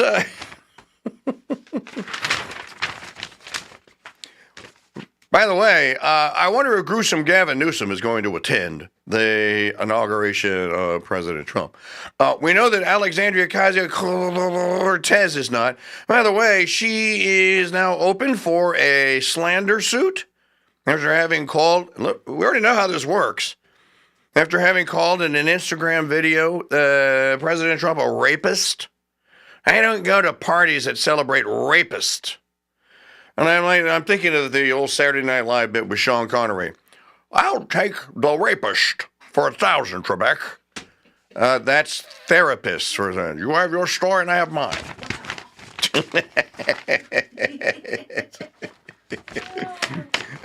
By the way, I want to thank someone, and I can't remember his name now, but I saw it in the chat room yesterday, who donated $200 to our January fundraising effort so that I could get my red leather-backed gamer chair. Thank you. I'm going to put the money to good use somewhere else. I'm not going to get the gamer chair because it won't be tall enough for this setup here. We're still going to play Reagan from 1981. I'm still going to read from you from Thomas Jefferson's inaugural address. We got about 24 other digital media files to get to here. And, of course, we have the phone lines if you'd like to celebrate the inauguration that's coming. 844-527-8723. We'll be right back. Back in the heyday of broadcast TV, NBC called its Thursday night lineup must-see TV. That was then, and this is now. And the only must-see TV is The Mike Church Show, now simulcast live on Roku, YouTube, and Rumble. But if you miss an hour or a day, you can watch that entire show whenever you want when you become a Premium Founders Pass member. Sign up today and access my 2,000-plus podcast. So many, I can't even get my mom to say that she listened. Go premium today at crusadechannel.com/offer. Silver and gold. In these turbulent times, buying silver and gold is such a no-brainer that even snowmen know they should do it. Now, all precious metal dealers claim to be the best, but only one can claim they are endorsed by the KingDude, and that's Miles Franklin. My friend Andy Schegman's a regular guest on my show and a regular genius when it comes to silver and gold, and I trust him with my silver and gold purchases, and so should you. So email Miles Franklin today for your exclusive Mike Church Show discount price list.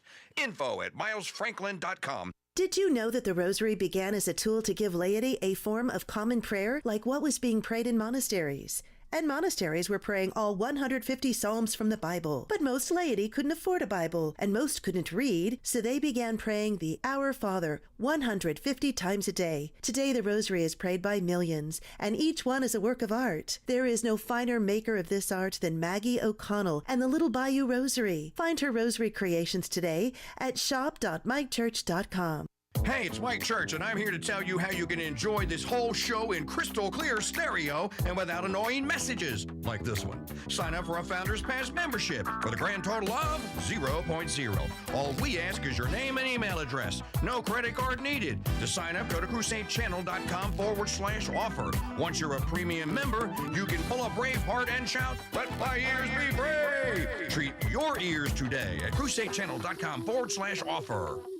Do you hear that, Maggie? Do I hear what? You don't hear the sound of bees buzzing about? No, I see the result of that buzzing about and these beautiful new beeswax candles. We sell candles now? Not just any candles. These are handmade beeswax candles. Well, that explains me imagining bees. And they come in different sizes. There's a votive, a 3-day, and a 7-day size too. Well, that should start a buzz in the store. It better, or you'll get the buzz. Order handmade beeswax candles today while supplies last at shop.mikechurch.com. Hey folks, it's the KingDude. You know that thing that you just can't cook without? You know, the thing you call your bread and butter, or should I say, your beast and butt rub.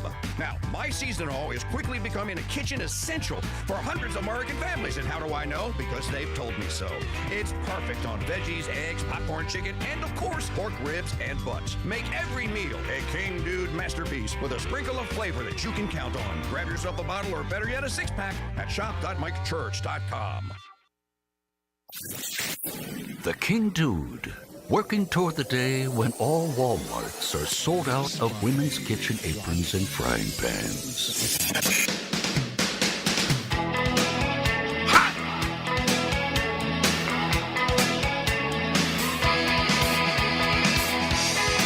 How you doing?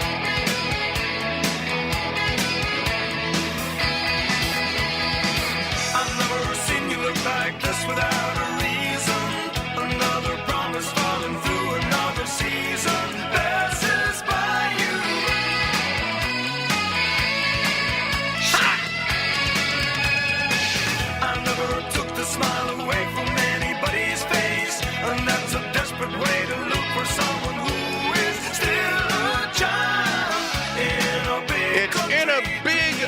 country. Like America. All aboard! That's coming aboard. The freight train of truth is leaving MAGA Inauguration Station here. Mike Churchill is on. This portion of the program brought to you by my friends at 2awatchcompany.com. That's the number 2awatchcompany.com. They have an amazing, so cool, I can't wait to get mine, POTUS 45/47 wristwatch. And so many other great Second Amendment themed watches, and now Liberty themed watches. If you're a watch nerd like I am, and you want to see small American businesses succeed, like my buddies George and Josh, well, then go pay them a visit. Tell them I sent you. Go to 2awatchcompany.com. 2awatchcompany.com. You'll commit it to memory soon. 2awatchcompany.com. Use the coupon code CHURCH at checkout.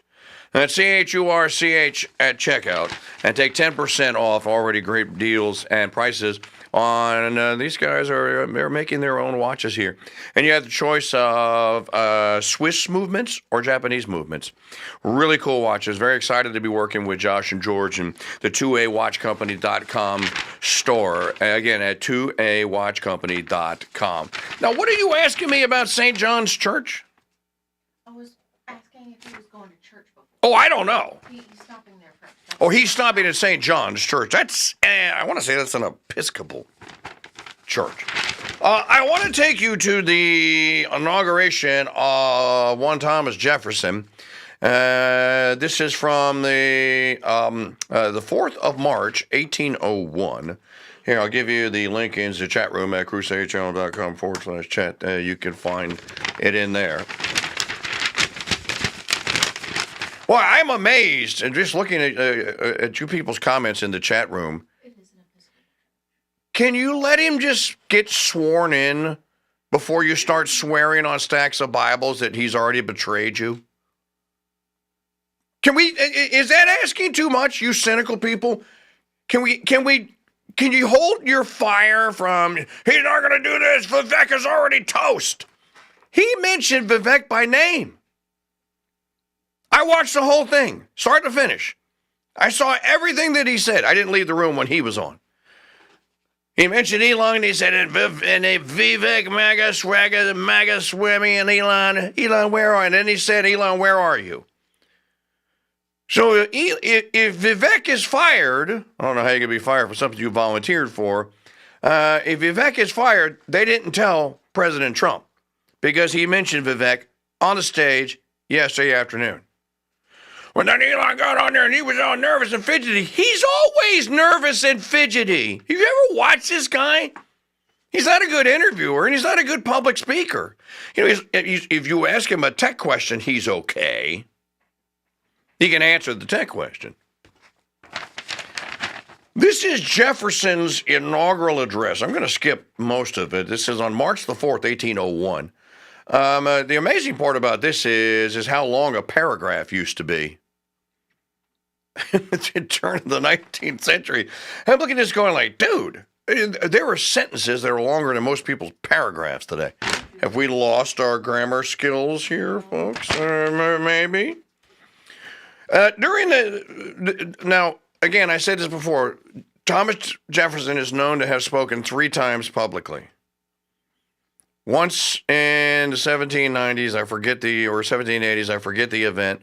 Once at his own inauguration and once at the University of Virginia. I think it was when they accepted his books, because he donated a bunch of books to set up the UVA library. As a matter of fact, his books are still there. You can't check them out, but they're there. So he's only known to have spoken publicly 3 times, Jefferson. This is one of them. The speech is long. Now, you got to remember, he went through this battle with John Adams to get the presidency. And it wasn't until the 38th ballot when Hamilton convinced Luther Martin, or whoever it was of Maryland, to change their vote that Jefferson was then elected president. The contest of 1800 was so nasty and so long and it was so uncertain that it was going to be settled that's how you get the 12th Amendment. That's the catalyst for the 12th Amendment. So history will show, and in the 12th Amendment, they go, all right, the founders screwed everything up. They got all of this crap wrong. We got to fix this.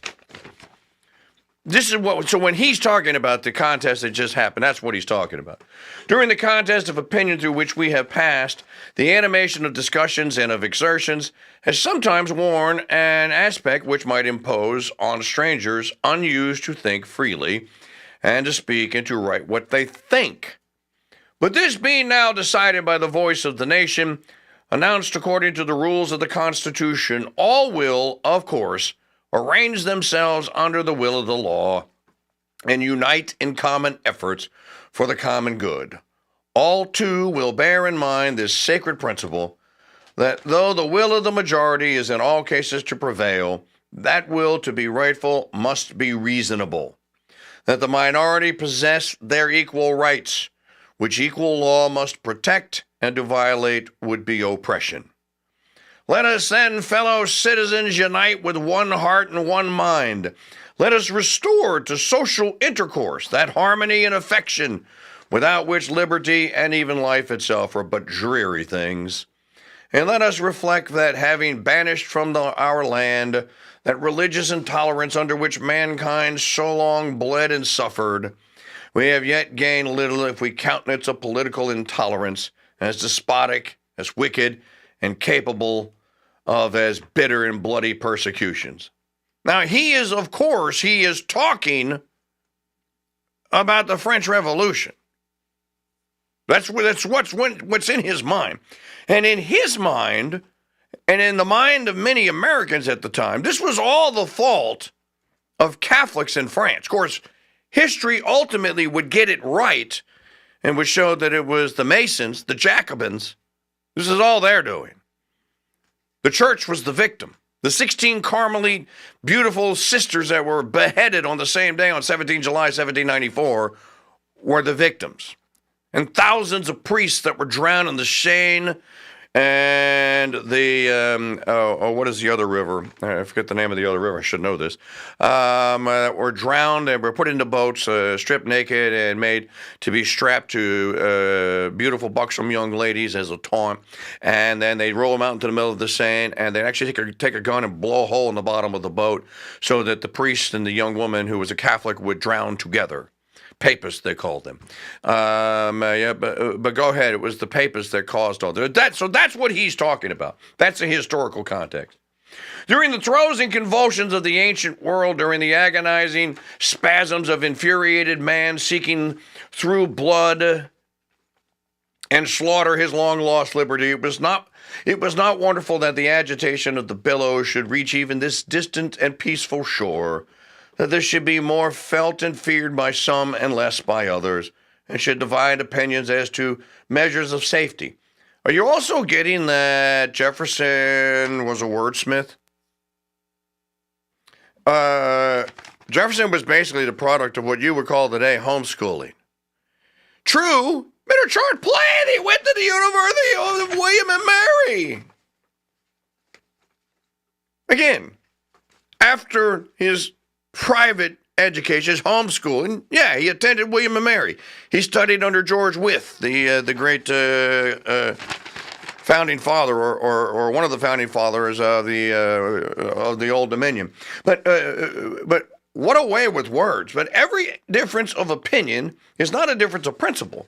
We have called by different names brethren of the same principle. We are all Republicans. We are all Federalists.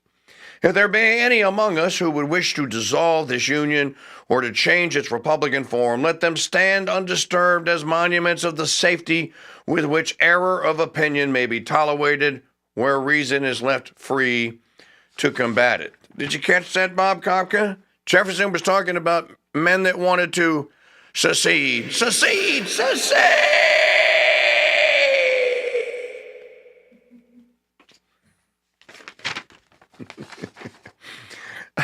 And there were a bunch of them. Timothy Pickering of Massachusetts among them. By the way, President Trump has left the Blair House and is on his way to St. John's Episcopal Church, and I guess there will be whatever St. John's does as a caricature of a Catholic Mass, which the Episcopalians do. I've never been to one, so I can't tell you off the top of my head, but they are cousins of ours. So are the Anglicans. So are the Episcopalians, basically the American branch of the Anglican Church, which does have what it calls a Mass. Apparently, this is a presidential tradition. Yeah. I guess you go to this event at St. John's. In any event, just telling you what he's doing and where he's at. Maggie, you can go ahead and flash it up on the screen if you just want to show people who are watching out there. There's almost no audience on YouTube today. We have no traffic on our YouTube. I guess people are going to tune in later today. But for those of you watching on X or wherever else, there you go. Well, they just showed him and Melania and Barron walking in. All right, back to Jefferson.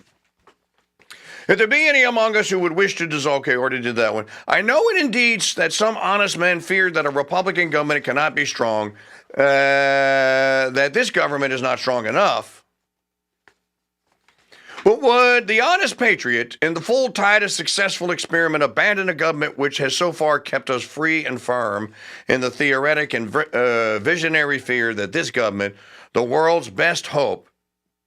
So you see then that Peggy Noonan did not write that line, last best hope on earth.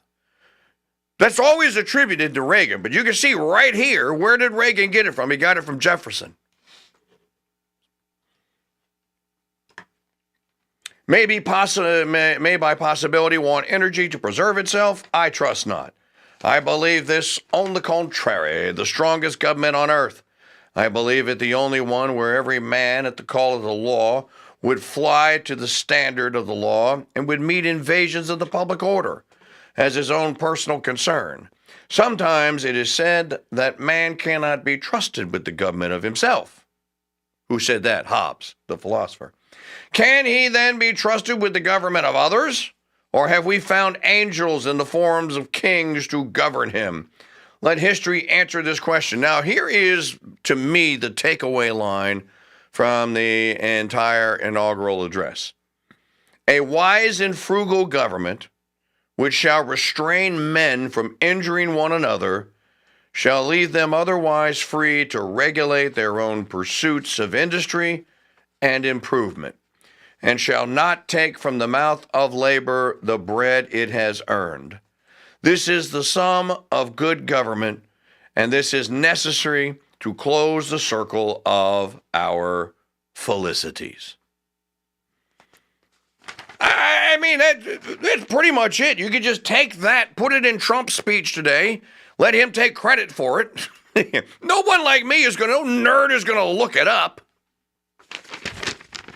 Let us then, with courage and confidence, pursue our own federal and Republican principles, our attachment to union and representative government, kindly separated by nature and a wide ocean from the exterminating havoc of 1/4 of the globe, too high-minded to endure the degradations of the others, possessing a chosen country with room enough for our descendants to the thousandth and thousandth generation, entertaining a due sense of our equal right to the use of our own faculties, to the acquisitions of our own industry, to honor and confidence from our fellow citizens, resulting not from birth, or this is a knock against aristocracy, but from our actions and the sense of them, enlightened by a benign religion, professed indeed and practiced in various forms, yet all of them inculcating honesty, truth, temperance, gratitude, and the love of man, acknowledging and adoring and overruling providence, which by all its dispensations proves that its delights in the happiness of man here and in his greater happiness hereafter. With all these blessings, what more is necessary to make us a happy and prosperous people? Well, I don't know, if you were to go hang out in certain chat rooms today, certain individuals can find all manner of stuff that they're not happy about today. You're getting rid of Biden and you're getting Trump back. Trump is the great Rocky story of all of political history. There hasn't been one before. There probably never will be another. But for any one man to have overcome the obstacles that they threw in front of him and to refuse to be beaten, all of you cynics out there, aren't you just a little bit inspired? What, is it actually going to take, and I think it is, for some of you, it's actually going to, at least in what you write and what the rest of us read, is it actually going to take, are we going to actually have to go and find the grave of St. King Louis IX and do a necromancy ceremony? Call upon the dark arts and demons to revive him and put him on the horse and have him ride down Main Street and proclaim new Christendom? As I said earlier, can you let the guy be inaugurated before you throw him under the bus and back it up and then run him over? Still one thing more, fellow citizens, a wise and frugal government, which is the one that I just read for you. And then there's more in what he says here. I suggest you read it. Here's his conclusion. This is Thomas Jefferson's inaugural address from 1801. Relying then on the patronage of your goodwill, I advance with obedience to the work, ready to retire from it whenever you become sensible how much better choice it is in your power to make. And may that infinite power which rules the destinies of the universe lead our counsels to what is best and give them a favorable issue for your peace and prosperity. I am Thomas J. Jefferson. So there you go. And that is one of 3 Jefferson public addresses. I suggest you can go and read the entire thing. I also suggest that Jefferson is coming into power at a time when Adams hates his guts, Pickering hates his guts, all of New England hates his guts. They all think that he shouldn't be president. They fight him. You know, they really lose their poop when he buys Louisiana, and then he gets this guy John Taylor of Caroline County, and he said, "Hey man, you're far smarter on the Constitution than I am. Dude, I need an excuse. How can I buy Louisiana and have it be constitutional so I can write a letter to the Senate and they'll go along with it?"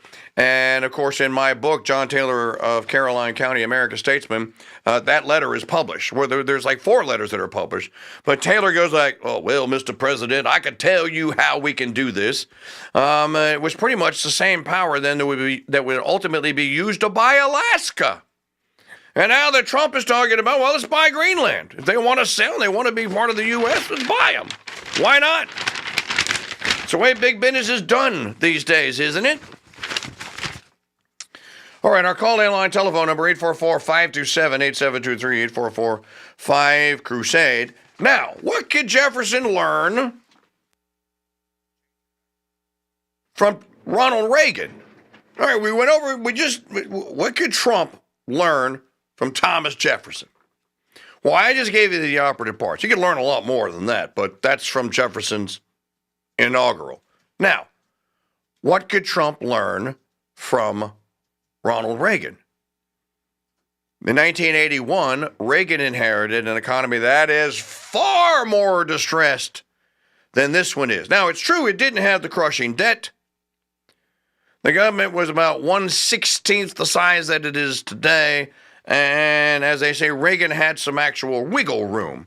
But the one thing, when Ronald Reagan gave his first televised address on the 6th of February, 1981, the entire video, if you're watching this on YouTube, you can see the entire video right here on the Crusade Radio Network's YouTube channel, which hopefully you will subscribe to because we'll be here with you all day. But the one monster that Reagan isolated said, and I thought he gives one of the best explanations that I've ever heard, when he explains to the American Schursons out there what inflation actually is, who causes it, and how you can stop it. Watch. We know now that inflation results from all that deficit spending. Government has only 2 ways of getting money other than raising taxes. It can go into the money market and borrow, competing with its own citizens and driving up interest rates, which it has done, or it can print money, and it's done that. Both methods are inflationary. We're victims of language. The very word inflation leads us to think of it as just high prices. And then, of course, we resent the person who puts on the price tags forgetting that he or she is also a victim of inflation. Inflation is not just high prices. It's a reduction in the value of our money. When the money supply is increased, but the goods and services available for buying are not, we have too much money chasing too few goods. Wars are usually accompanied by inflation. Everyone is working or fighting, but production is of weapons and munitions, not things we can buy and use. Now, one way out would be to raise taxes so that government need not borrow or print money. The government. But in all these years of government growth, we've reached, indeed surpassed, the limit of our people's tolerance or ability to bear an increase in the tax burden. Prior to World War II, taxes were such that on the average we only had to work just a little over 1 month each year to pay our total federal, state, and local tax bill. Today, we have to work 4 months to pay that bill. Some say shift the tax burden to business and industry, but business doesn't pay taxes. Oh, don't get the wrong idea.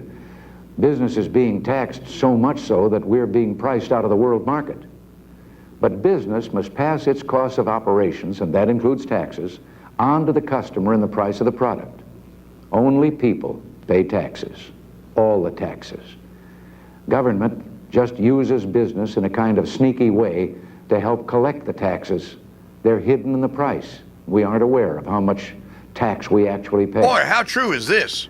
Today, this once great industrial giant of ours has the lowest rate of gain in productivity of virtually all the industrial nations with whom we must compete in the world market. We can't even hold our own market here in America against foreign automobiles, steel, and a number of other products. Japanese production of automobiles is almost twice as great per worker as it is in America. Japanese steel workers outproduce their American counterparts by about 25%. Now, this isn't because they're better workers. I'll match the American working man or woman against anyone in the world. But we have to give them the tools and equipment that workers in the other industrial nations have. We invented the assembly line and mass production, but punitive tax policies and excessive and unnecessary regulations, plus government borrowing, have stifled our ability to update plant and equipment. When capital investment is made, it's too often for some unproductive alterations demanded by government to meet various of its regulations. Excessive taxation of individuals has robbed us of incentive and made overtime unprofitable. We once produced about 40% of the world's steel. We now produce 19%. Oh, it's down to 2% We were once the now. greatest producer of automobiles, producing more than all the rest of the world combined. That is no longer true. And in addition, the big three, the major auto companies in our land, have sustained tremendous losses in the past year and have been forced to lay off thousands of workers. Okay, so pause it because I want to pick up on it. We'll play some more later. This is what Ronald Reagan came into office and what he was facing here. He's setting up the American public for what would come to be called the Reagan tax cuts, which were reductions in marginal tax rates across the board. Didn't matter how much money you made, you were going to get. Under President Reagan's plan, you're going to get a tax cut, and you did. And the idea was that, okay, stop robbing, stop taking from labor the energy that it needs to advance and to succeed. Pretty much what Jefferson said. The mistake that Reagan allowed the Democrats to make in Congress was he should have told them, no, Art Laffer is wrong. Spending must also be cut, and they didn't do it. The antidote for the civilization-killing epidemic of low testosterone. The High T Mike Church Show is on the Crusade Radio Network. Weekdays, 6 to 9 a.m. Central on the Crusade Radio Network. Live talk radio the way it should be. The Crusade Channel On Demand presents the Deliver Us From Evil tapes, the series featuring former NYPD Sergeant Ralph Sarchi. The name Amityville Horror is never used to describe the DeFeo murders during the investigation, trial, and conviction of Ronald DeFeo.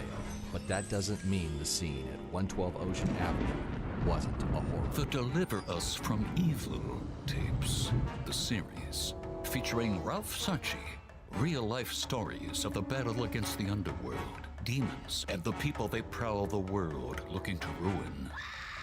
Exclusively on the Crusade Channel. Listen or download the Deliver Us from Evil tapes, Piercing Truth, the Mike Church Show compilations, Mike's feature recordings, and hundreds of other titles in the Crusade Channel on-demand store at crusadechannel.com. Folks, back in the day when women were women and men weren't, you only needed a half dozen resources to keep up with the news. It's almost impossible to stay informed without previewing and fact-checking till your eyes turn MAGA red. That's why you should sign up for my new daily email newsletter, The Church Doctrine Daily, with my quote of the day, lead show topic, and 3 stories Crusaders can't do without. Subscribing is easy and free at mikechurch.com/dude. Broadcasting 50,000 kilowatts from atop the tallest radio tower on the planet. We are KRSD, the Crusade Channel, Madisonville. Well, it's what our call letters would be. Crusade Channel News. News you can trust. Because the truth can be trusted.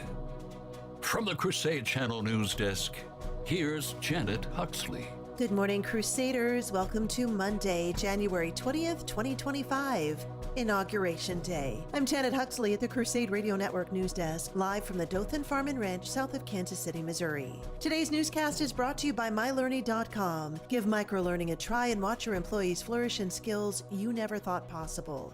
Book your free consultation today at mylearning.com/KingDude. Here's what to listen for this hour: a change of plans for Inauguration Day. President Donald Trump vows his voters will be extremely happy. Each of the Hamas hostages receives a swag bag upon release, and TikTok begins restoring service after Trump vows Day 1 executive order. With frigid temperatures expected today, President Trump directed his oath of office and most of the outdoor events be moved indoors. Officials held a rehearsal Sunday inside the U.S. Capitol, but because the rotunda only holds 600 people, it was unclear if the 250,000-plus guests who had purchased tickets to view the inauguration from around the Capitol grounds would have any opportunity to watch. Large viewing screens that were erected around the National Mall were taken down, and Trump said there would be word on alternative indoor locations for viewing ceremonies. The traditional parade is to be held in some form at Capital One Arena. Last night, our president-elect outlined his plans for the opening days of his administration during his victory rally in Washington, D.C., vowing an onslaught of executive orders that will make voters extremely happy. You're going to see something tomorrow. You're going to see executive orders that are going to make you extremely happy. Lots of them, lots of them. We have to set our country on a proper course. By the time the sun sets tomorrow evening, the invasion of our borders will have come to a halt, and all the illegal border trespassers will, in some form or another, be on their way back home, Trump said during his rally. Fox News Digital reported earlier that Trump would sign more than 200 executive actions on his first day in office. Every radical and foolish executive order of the Biden administration will be repealed within hours of when I take the oath of office, he said. You're going to have a lot of fun watching television tomorrow.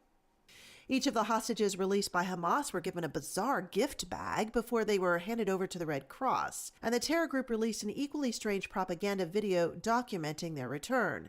Our quote of the day: Jesus loves hidden souls. A hidden flower is the most fragrant. I must strive to make the interior of my soul a resting place for the heart of Jesus. St. Maria Faustina Kowalska. And our saint of the day coming up. You're listening to Crusade Radio Network News. Where do you find gourmet coffee, great barbecue seasonings, and the best must-read books? Answer: the Founders Trading Post store. Yeah, but how do we get folks to remember we sell so much more? I got it. Remember the McDonald's jingle? To all beef patty, special sauce, lettuce, cheese, pickles, onions, and a set receipt. All right, Lou and I will buy. Well, here goes. Rosary stickers, lapel pins, stuff on bees, t-shirts, ball caps, download CDs, and reading fun. Thanks. Now Lou and I want a Big Mac. The Founders Trading Post store really is stocked like a trading post at shop.mychurch.com. Big Mac sold separately. Come on, Lou. You can finish your order in the car. Let's get a Big Mac. There's only one way to get mine and former NYPD Ralph Sarchi's The Deliver Us from Evil tapes, the Amityville Horror 4-part podcast series. Sign up for my Church Doctrine Daily email newsletter at mikechurch.com/evil. Our saint of the day is Saint Fabian. Eusebius, who was born just a few years after Fabian's death, tells us how Fabian came to Rome after Pope Anteros died in 236. A layperson and not a very important one, he may have come for the same reason many still come to Rome today during a papal election. Who would be the new pope? Suddenly, during the decision, a dove descended from the ceiling, but it didn't settle on someone known for anything at all. The dove, according to Eusebius, settled on Fabian's head as a clear imitation of the descent of the Holy Spirit in the form of a dove upon the Savior. Starting close to Fabian's election, the suffering and persecuted church began a time of peace.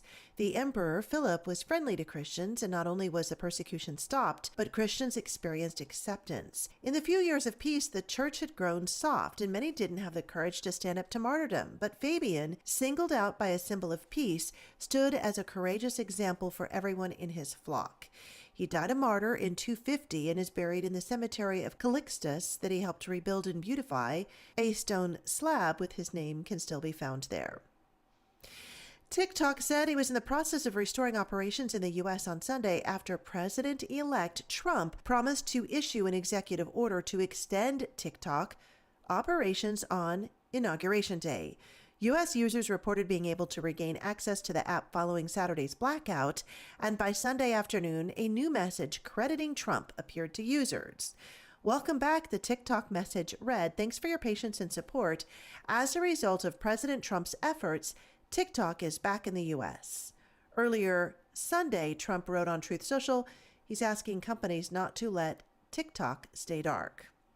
I'm Janet Huxley for the Crusade Radio Network, seeking news and finding truth. When the left tried to assassinate President Trump, only the Crusade Radio Network was there with hours of live, reliable coverage. And we'll be there for you next time.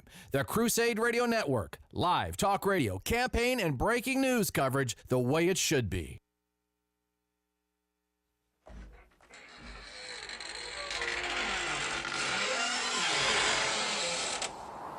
What's the difference between your average day late dollar short podcast and the Mike Church Show live? About the same as between the new Walker, Texas Homo and Walt Longmire.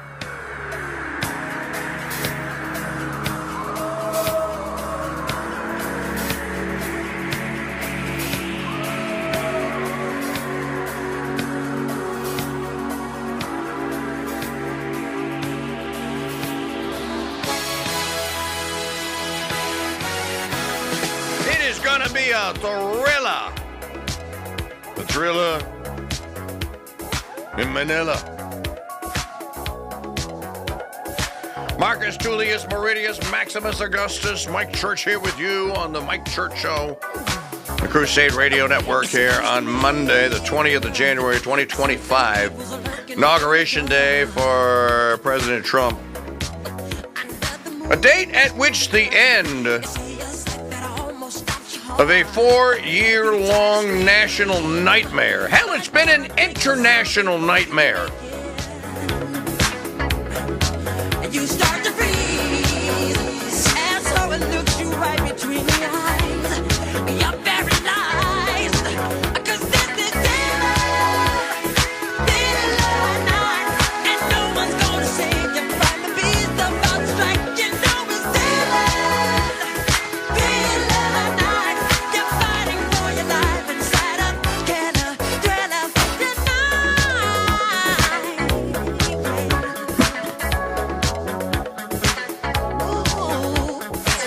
Call-in line telephone numbers 844-527-8723, 844-5-CRUSADE.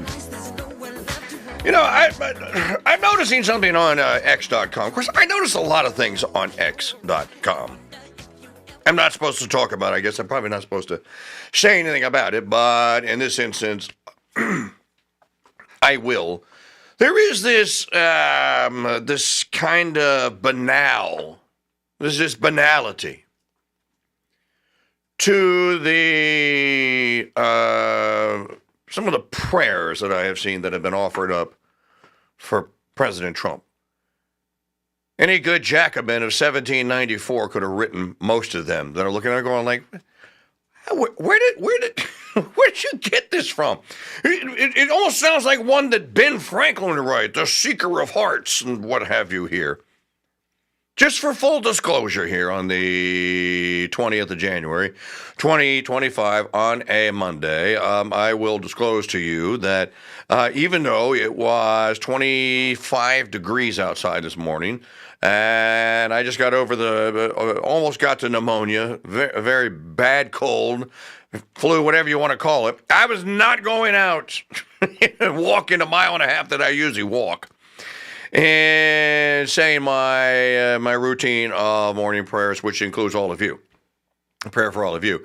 But I will tell you that today is as a Monday, that as is usual, per usual, if you are a Catholic, then you would pray the Rosary. If you did pray it, then you would pray the Joyful Mysteries today. Now, I didn't want to play the glorious ones because there's no glory yet, just in having vanquished the enemy. The Joyful Mysteries to me are the ones that are that speak of hope.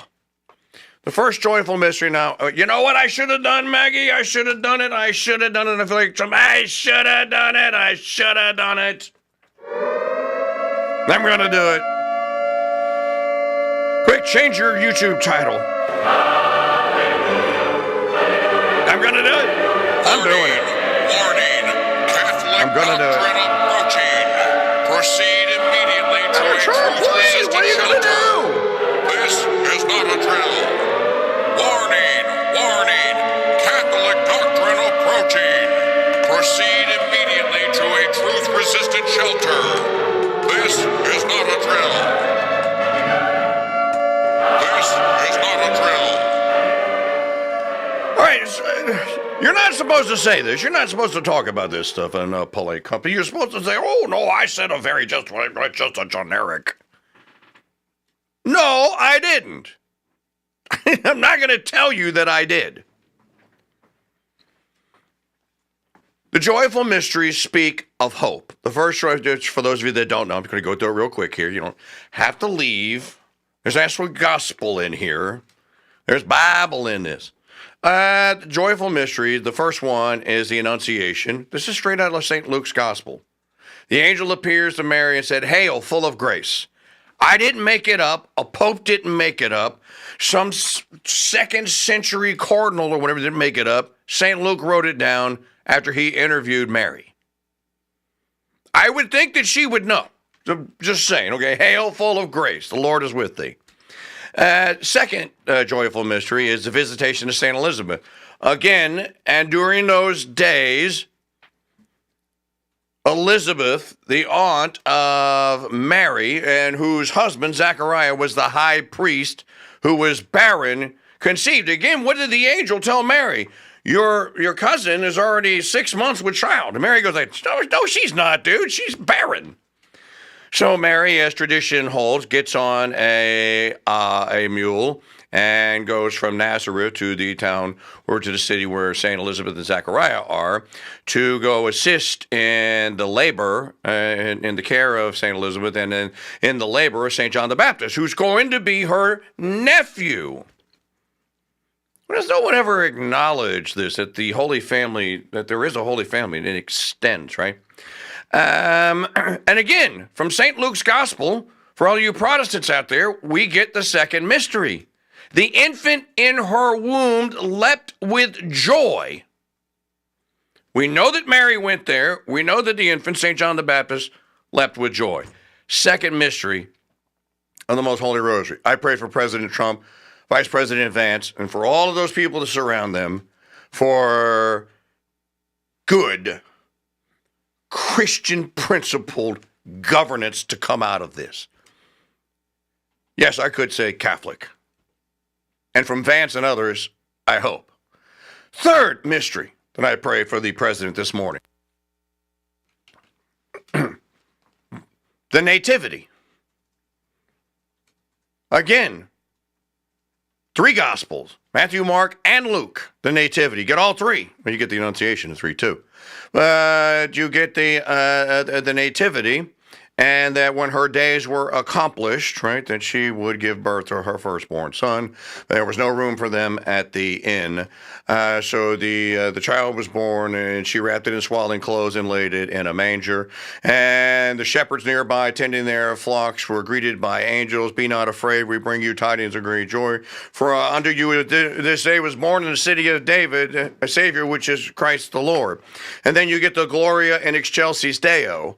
So again, straight out of the gospel, and pray for the president. Again, this is hope. The Savior's coming into the world. Hope. Fourth mystery I prayed this morning is the presentation. Where do we get the presentation from? The Gospels. And then Mary and Joseph brought the child to the temple, according to the custom of the Jews, to be named. And for her purification, even though she didn't need it.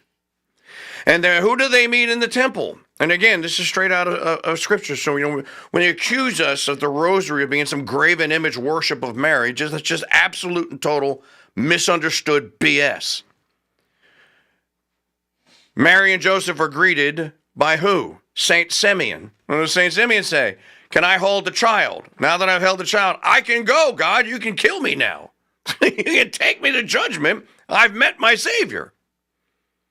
Anna the prophetess is there as well. Again, straight out of the gospel. That's the fourth mystery. Fifth and final joyful mystery, the finding of the Christ child in the temple. Where do we get this from? The Gospels. What happened? They went to Jerusalem for the annual feast. They were on their way home. They were 2 days en route thinking that the child was with family and friends. Only discover that he went, and they go back to the temple. And then, as it says in the gospel, son, why have you done this to you? Don't you know your father and I have been sorrowing as to your whereabouts? And then what does our Lord then at 12 years old says, what is this to you? Don't you know I have to be about my Father's business? And so when we pray the mysteries, and each one includes 10 Hail Marys and an Our Father, or in my case, 10 Hail Marys or 10 Ave Marias, which I actually cut in half with the French. So 5 Hail Marys, 5 Je vous salue Maries, 5 Ave Marias, 5 Je vous salue Maries, and a Gloria or a Gloria be to the Father, and Our Father or a Pater Noster, the Creed, and then what does Shia LaBeouf call them? The dismount prayers? The dismount prayer, which includes the Salve Regina, the Fatima, the Fatima prayer, the St. Michael prayer, and then you can close however you want. So in any event, I just wish people were just, especially Catholics, say you want President Trump to succeed. Who doesn't? Why wouldn't you want him to succeed? And if you're a Catholic, yes, you should want him to become Catholic. You absolutely should. As a matter of fact, I think it's required of you. Why do we have to whisper this as if it's some sort of conspiracy? It's not a conspiracy. It is a genuine, heartfelt wish. And so you pray to God and to Mary, to the Blessed Virgin Mary, for her intercession. And that's what I did today. And I'm seeing all these these Masonic looking prayers, and I'm going like, who are you praying to? A demon? On X.com, and I think that this is because I don't want to upset anyone. Well, screw that ecumenism crap. You either are or you aren't. So, in any event, I pray. People are wondering why the French? Well, because I'm a Louisianan. My heritage is French. So is Maggie's. Maggie's father was like 100% French. We all came from France. We used to speak French here in these United States. And in speaking, or I'm sorry, in the state of Louisiana, it was our language. It was our first language. It wasn't until they forced us to adopt English that the Acadians, the Acadians and the people of the great state of Louisiana were, by force of law, were compelled to make English their first language. The Acadians didn't want to do this. This is one of the reasons why I devoted chicken mamou, the seasoning, to Mamou, Louisiana, because they still speak French there. In old Acadiana and what you call Cajun country, there's still a lot of people there. And there are young people that are starting to pick it up now, too, because they realize if you want to change someone's culture, take their language from them. If you want to screw a culture up and kill it, then take their language from them. Well, they tried to take it from the Acadians. My friends that are all in South Central, Southwestern, Southeastern Louisiana, take it back. Learn to, you can do it in your own way, in your own time. I'm a year and 3 months into this. Learn your native language again. We're French people. We're descended from the French. They can't take Cajun culture, which is Catholic, away from us. And we should make a stand. And you can make a simple stand by learning French. If you're German, then learn German. If in Dutchtown, Pennsylvania, you guys spoke some form of German, well, then go back to speaking German. Does that mean we don't want to be? And it doesn't mean you don't want to be American. It means that you have your culture that contributes to Americanism and to being American. That's all it means. So, I just thought I would pass that along. And we are now 2 hours and 40 minutes and 16 seconds away from President Trump being sworn in. It looks like they have left St. John's Episcopal Church. They are now at the White House, the Bidens and the Imhoffs. Oh, they're about to leave. Okay, so they're about to leave. So the next step is that Trump and Vance will get into a car, and they will drive over to their motorcade. They will drive over to the White House. And is Biden? I don't think Biden is there. Well, the shot they showed earlier, it made it look like Biden was there. So, in any event, I thought I would pass on. Let's talk about Speaker Johnson here for a moment. Let's talk about the regime leader and decline and how in our long national nightmare. By the way, I'm only going to say this just quickly, just to address this. No, me learning French doesn't have anything to do with also my duty to assimilate as an American. As long as we're in the Union, I'm going to assimilate as an American. I can learn English as a second language. So it's not the same as a illegal alien immigrant trespasser coming here and setting up barrios and camps where they don't assimilate, where they have gangs and they speak and gang rule of law, where they ignore the country or the union of states that they're in and only choose to speak Spanish or whatever form of Spanish it is. Not the same thing. What I'm saying is that you can have a union of states of people that have a ancient heritage and culture, and you can preserve it and still be Americans. Play digital media file number 3. Let's talk about this. This is the Zion King on with Barry Weiss telling his story. Now, I want to know why he couldn't tell this while Biden was president. Why did you have to wait to the day before Trump takes over to spill the beans on the fact that you knew? And look, Trump is now leaving. There he is. Trump and Melania. She looks nice.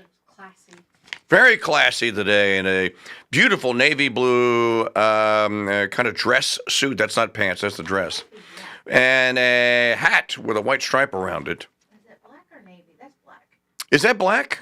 I think that's black. Well, that may be black. Well, Trump always wears that dark navy blue or that black long trench coat of his full trench coat. He's always in it. Oh, he doesn't have the red MAGA tie on. I got the wrong tie. He's got purple on today. No, that's navy. Is that navy? Look at that. He opened the door for her. Again, our live coverage of the inauguration. He has, if I saw correctly, it looked like he had a purple tie. It's a purple tie. I don't want to tell you people what. I don't want to tell you what purple means, liturgically speaking. It's kind of a war color. You wear purple on martyr days, on penance days. You wear purple throughout all of Lent, for example, because And it also could symbolize something else. Or maybe it's just the color that he picked. Who knows? He had a purple tie on yesterday, too. Did he have a purple? No, that tie was red and white striped, wasn't it? When they were doing the fireworks. Okay. Well, that's Saturday night when he was doing the fireworks. They played some Italian aria song, too. That supposedly is symbolic. Play the Johnson clip here. I do stand by it, and I say this without any personal animus at all. I mean, in some ways, I actually kind of feel sorry for Joe Biden. I mean, he's in the twilight years of his life. He is not, obviously, has not been in charge for some time. And I know this by personal observation, and now the whole world knows it. And it's been very, very concerning to me over the last, year and a half since I've had this position. Can you tell us a story when you say personal observation? What kind well, of I thing mean, did you see? it's public now because the Wall Street Journal got it and put it on the front page. But January a year ago, almost exactly a year ago, I became Speaker in October 2023, and there were all sorts of big national security concerns and everything going on, and I started requesting a meeting with the President because, I'm kind of old school. I'm a constitutional law guy. Speaker of the House should be able to talk to the President, especially in times of great national interest and calamity. But they wouldn't let me meet with him, and his staff kept giving me excuses. This went on for like 8 or 9 weeks. I'm sorry, Mr. Speaker, he doesn't have time. What are you talking about? I'm second in line of the presidency. He has time. I need to talk to him. We had, I can't say the classified parts, but we had some big national concerns at the time that I was losing sleep over. Finally, I just went to the Hill press corps and I said, the president is not being allowed to meet with the speaker. There's a problem. So they started putting pressure on him. Long story short, they finally relented. They invited me to the White House. I show up and I realize it's actually an ambush because it's not just me and the president. It's also Kamala Harris, Chuck Schumer, Hakeem, the CIA director, everybody. And then, so I walked in the Oval and, I know what this is. They're going to hotbox the speaker on Ukraine funding. That's what it was. This is probably third week of January. We sit down, we're in the midst of it, and the whole conversation, and I'm going, we don't need to have this conversation. The president reaches over just like this. We're sitting right next to the fireplace in the Oval, and he grabs my arm and he says, the speaker and I just need a couple minutes together. Would y'all just leave us alone? And I looked up on the faces of some of the staff standing around the wall, and they're like, oh, no, he did it. So he called it. He's the commander-in-chief. So everybody leaves, and he and I are standing awkwardly in the middle of the Oval Office right over the rug by that coffee table. And I said, Mr. President, listen to this part. Moments, this is very important. I got some big national security things I need to talk to you about that I've heard, and I think you know, and what do we do? But first, real quickly, Mr. President, can I ask you a question? I cannot answer this from my constituents in Louisiana. Sir, why did you pause LNG exports to Europe? Like, I don't understand, liquefied natural gas is in great demand by our allies. Why would you do that? Because you understand, we just talked about Ukraine. You understand you're fueling Vladimir Putin's war machine because they got to get their gas from him, And he looks at me stunned with this, and he said, I didn't do that. And I said, Mr. President, yes, you did. It was an executive order, 3 weeks ago. And he goes, no, I didn't do that. And he's arguing with me. I said, Mr. President, respectfully, could I go out here and ask your secretary to print it out? We'll read it together. You definitely did that. And he goes, oh, you talk about natural gas. Yes, sir. I think that's what he said. No, you misunderstand. He said, what I did is I signed this thing we're gonna conduct a study on the effects of LNG. I said, no, you're not, sir. You paused it. I know. I have the export terminals in my state. I talked to those people this morning. This is doing massive damage to our economy, national security. It occurred to me, Barry, he was not lying to me. He genuinely did not know what he had signed. And I walked out of that meeting with fear and loathing because I thought, we're in serious trouble. Who is running the country? I don't know who put the paper in front of him, but he didn't know. Why didn't you say that then? Why didn't you ring the alarm bells? So he became Speaker in February of 2023, 2 years ago.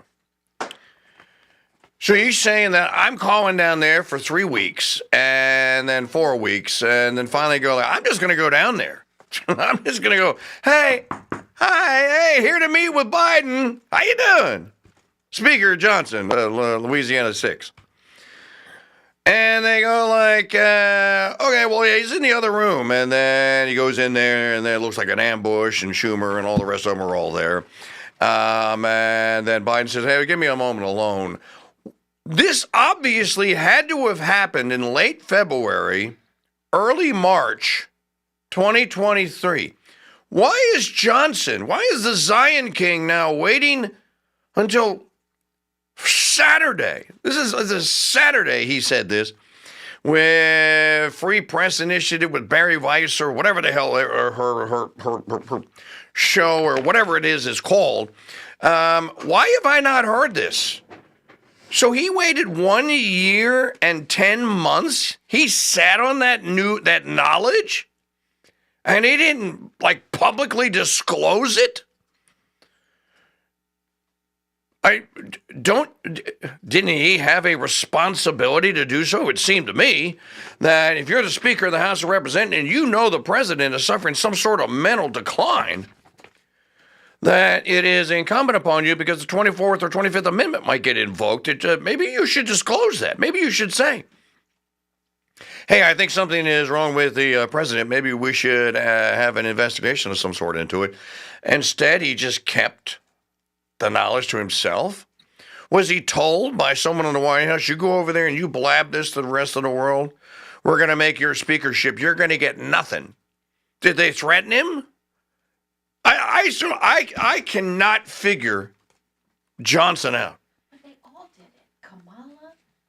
All of these people knew that Biden was a mental patient, that Kamala had the putative vice president, because she couldn't be the vice president because she's not eligible. All knew that he was in decline. He was suffering a cognitive decline. They conspired and they covered it up for the entirety of the 4 years. You know, if you'll remember back to the campaign in 2020, you remember how they would take Biden and they would do what they would wouldn't embargo him. What do they call? They put a lid on him. They put a lid on him. He'd go out and he'd do one or two little appearances in a day, and then the press office would come out and go, we put a lid on him. He can't see anyone the rest of the day. This would be like at 2 o'clock in the afternoon, they'd put a lid on it. And of course, you get the statements, and then I guess I'm the only person that remembers the ridiculousness of some of this. We'll be right back.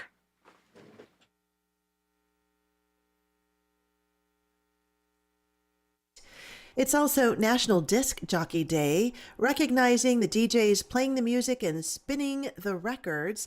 A disc jockey, or DJ for short, is a person who plays recorded music either for the radio or elsewhere. And it's also National Cheese Lovers Day and National Butter Crunch Day. Our quote of the day: Jesus loves hidden souls.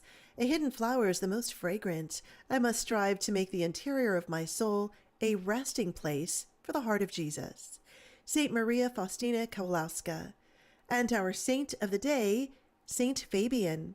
You're listening to Crusade Radio Network News. Hey folks, it's the KingDude. You know that thing that you just can't cook without? You know, the thing you call your bread and butter, or should I say, your beast and butt rub. Now, my seasonal is quickly becoming a kitchen essential for hundreds of American families. And how do I know? Because they've told me so.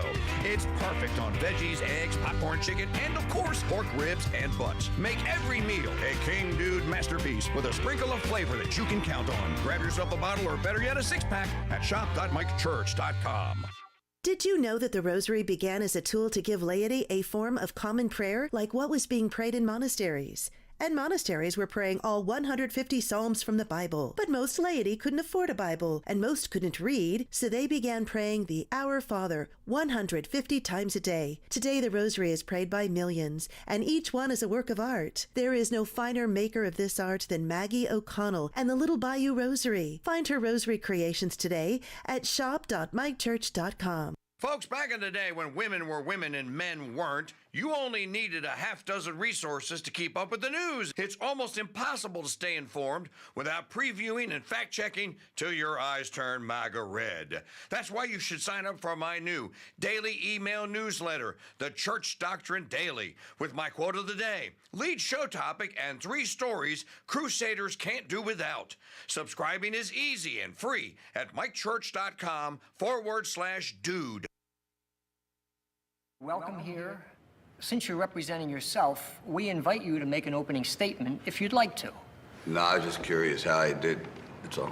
All right, well, the Medical Advisory Board has informed us that the battery of tests to which you've been subjected, you've passed these tests with flying colors.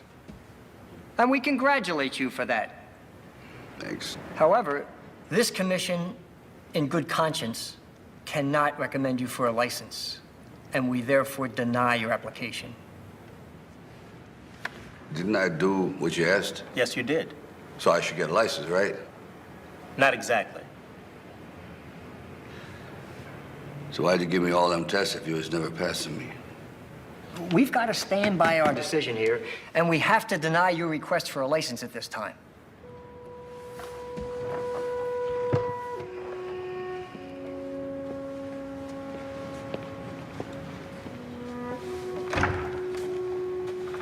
Yo, don't I got some rights? What rights do you think you're referring to? Rights, like in that official paper that they wrote down the street there? That's the Bill of Rights. Yeah, the Bill of Rights. Don't it say something about going after what makes you happy? No, that's the pursuit of happiness. But what's your point? My point is I'm pursuing something and nobody looks too happy about it. But we're just looking out for your interests. I appreciate that, but maybe you're looking out for your interests just a little bit more. I mean, you shouldn't be asking people to come down here and pay the freight on something they paid. It still ain't good enough. I mean, you think that's right? I mean, maybe you're doing your job, but why you gotta stop me from doing mine? Because if you're willing to go through all the battling you gotta go through to get to where you wanna get, who's got the right to stop you? I mean, maybe some of you guys got something you never finished, something you really wanna do, something you never said to somebody, something. And you're told no, even after you pay your dues. Who's got the right to tell you that? Who? Nobody. It's your right to listen to your gut. It ain't nobody's right to say no after you earn the right to be where you want to be and do what you want to do. You know, the older I get, the more things I got to leave behind. That's life. The only thing I'm asking you guys to leave on the table is what's right.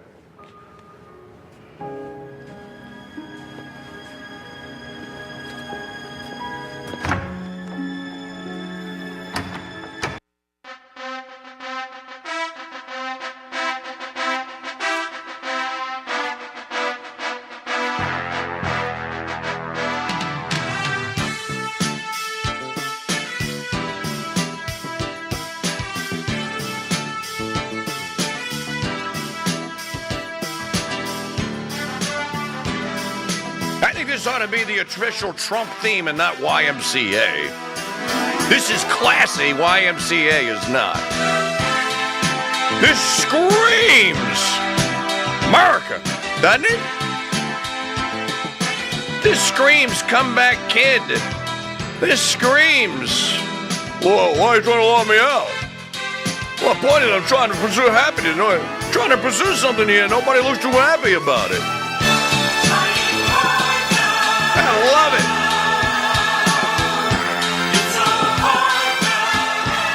it. We are now 2 hours, 23 minutes, 12 seconds away from the end of the long national nightmare. Joseph Robinette Biden and Kamala Harris being formally, by law, deposed, kicked out of power. And President Donald J. Trump and J.D. Vance taking the oath of offices. Interesting here that Vance is actually qualified to discharge the office. So very much a great and happy day, a great and happy occasion here. Looking very much forward to President Trump and a blizzard, as they were saying, of executive orders to come out of the White House when Trump is returned. There's a lot of reminiscing that we could do about what's happened over the course of the last 4 years. There's a lot of reminiscing that we could do, and I think most people have forgotten that at the end of year number 3, Donald John Trump had started to figure out the game that they were playing on him, the scam that they were playing on him in Mordor. The Rosetta Stone moment, the touchstone, the epiphany, whatever you want to call it, moment, was when Pelosi put the articles of impeachment up for a vote on the floor of the House of Representatives, and they passed. Here is a choir from Nebraska singing something about the inauguration.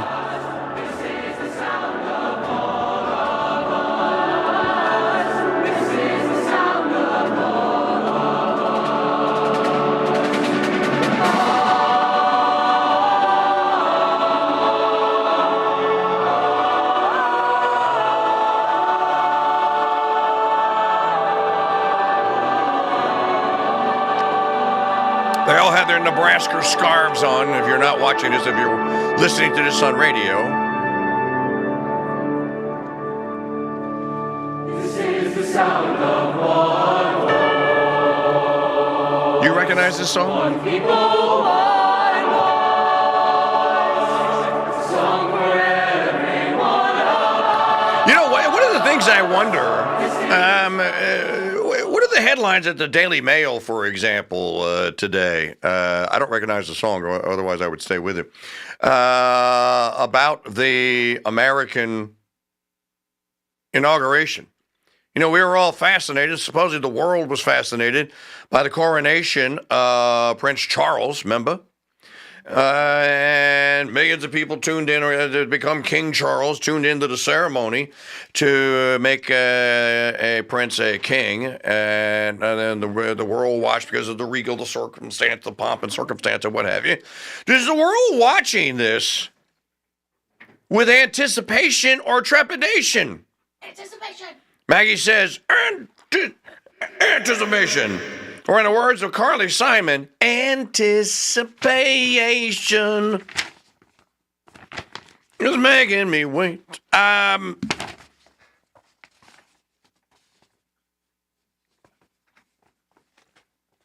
We just played the clip from Mike Johnson revealing to journalist Barry Weiss that he knew Biden was incapacitated in February of 2023. Now, I asked the question, well, why didn't he say something? Why did he just reveal this 3 days before the door hits Biden in the butt on the way out? And some people asked the question, well, don't you think that Biden, that Johnson did the right thing? He spared us from having Kamala Harris as president, and this was the right thing for the country and for the world to do. Okay, fair point, I think. But once Harris, remember I told you, there's no way the coup to kill Biden as candidate Biden succeeds if Harris isn't in on it. I'm sorry, no one will ever, I don't care who writes what in a memoir, no one is ever going to convince me that Kamala Harris was not involved in taking Biden out. And that they went to her and they asked if she was going to cooperate, and they told her that the reward for cooperation was she got the nomination. You cooperate with us in taking him out. You know, now, what I do look forward to someone writing about is why they decided to do it when they decided to do it. These are the same people that orchestrated the great cheat and the great steal and the handing of the regime, the handing of the regime's power to Biden in the first place in January of 2021. And then they waited? Why? Then they had to live this lie for 4 years? How many people could keep a secret for that long? How many people could tread water, hold water, run interference for a lie for something so grave? I mean, Johnson's in there talking about, wait a minute, you didn't sign this executive order. I don't, trying their dash. Oh.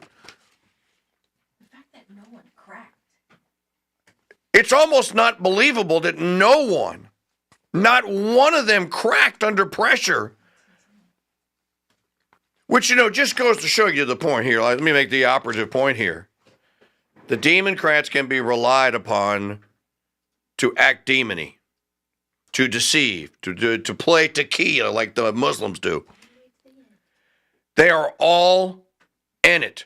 As long as the promises made at the crossroads are kept, they apparently evil can march in lockstep with evil. Isn't it kind of instructive, though, that it doesn't seem that good can march in lockstep with good? Maybe that's because good is divided into 41,000 denominations here in the United States. Last census, there were 40,000 supposed Christian religious denominations. 41,000. Maybe that is truly the divide. Maybe Don McLean's American Pie song, when he says, I saw Satan laughing with delight. Maybe that's what McLean was writing about. How come evil, though, is always, evil always seems to be united? For example, why is evil united with gruesome Gavin Newsom, who is overseeing what you could make the case for is an intentional destruction of much of Los Angeles? By the by, you know, I played you that clip from that real estate guy on Friday who's going like, I don't think that half of these people are coming back, that they're going to move back to the Palisades. Why should they? When they can just go buy a house that's already built somewhere in Santa Clara or in Santa Barbara or in the San Joaquin Valley or wherever, and they can just go about their life. Why move back into the $1.5 million, $2 million, $3 million, $4 million enclaves from which they came, which would then beg the question, with all the streets and everything they're cut in through there, the cleanup has to begin. You know, you look at the destruction there in California through the fires. And I'm telling you that if there's any honesty, and this is going to get out, right now they're all marching in lockstep, except for the one lesbian police chief or fire chief that went, you're not blaming this on me. We don't run the water service. They run the water service. That is all on them. They run the water service. They were in charge of filling the reservoirs up, not us. Crusader Stadium chat room. I said we were going to, on this inauguration day and this festive celebration day, that we were going to get to 100 chatters here today. That is looking like another prediction that is not going to come true. But like Maggie said, maybe people are waiting to tune in till later on today, until it looks like until the actual inauguration is actually going to occur. And look, if Ding Dong the Witch is Dead, if it would be appropriate to play Ding Dong the Wicked Witch is Dead, then I would think that people would have great anticipation. Well, you don't have to work here because we went to the store yesterday. Look, this is funny. Southeast Louisiana, we don't prepare for ice storms. If you tell us a hurricane's coming, we'll go, hell yeah, let's have a party. You tell us the snow flurries are on the way, and it's like, oh my gosh, we're all going to die. We went to the grocery store yesterday out of necessity. The parking lot was full. When we got there, I'm like, what the? The shelves were picked clean of eggs, for example. Apparently people are anticipating, because they've never seen a snowflake, many of them, that when a snowflake hits the ground here in southeast Louisiana, it's going to stay. It's going to get down to 18 degrees on Wednesday morning. It's going to snow pretty much most of the afternoon and evening tomorrow. That winter band is coming. I just saw the update, and if anything, it's gotten bigger, so we're going to get it. But it's just amazing to see people getting all prepared for all this. I don't know that people are working today. Is school in today? Did they send the chairmen off to school? Okay, well, they're not going to do it tomorrow because it's supposed to start snowing tomorrow afternoon, right? Yeah, Father Damien canceled Mass tomorrow because I jokingly said from the announcement podium on account of Snowmageddon heading this way. Well, in any event, welcome to all of you that are in the chat room. By the way, take a Founders Pass membership at 47% off. Use the coupon code POTUS47.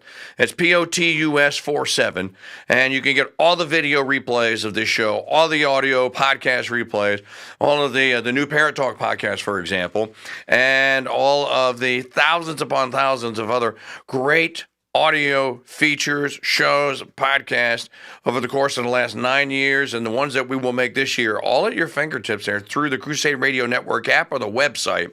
One low price per month, and you can take 47% off. That's basically half off today. So go to crusadechannel.com/offer. crusadechannel.com/offer. One more thing about play Gavin Newsom quickly.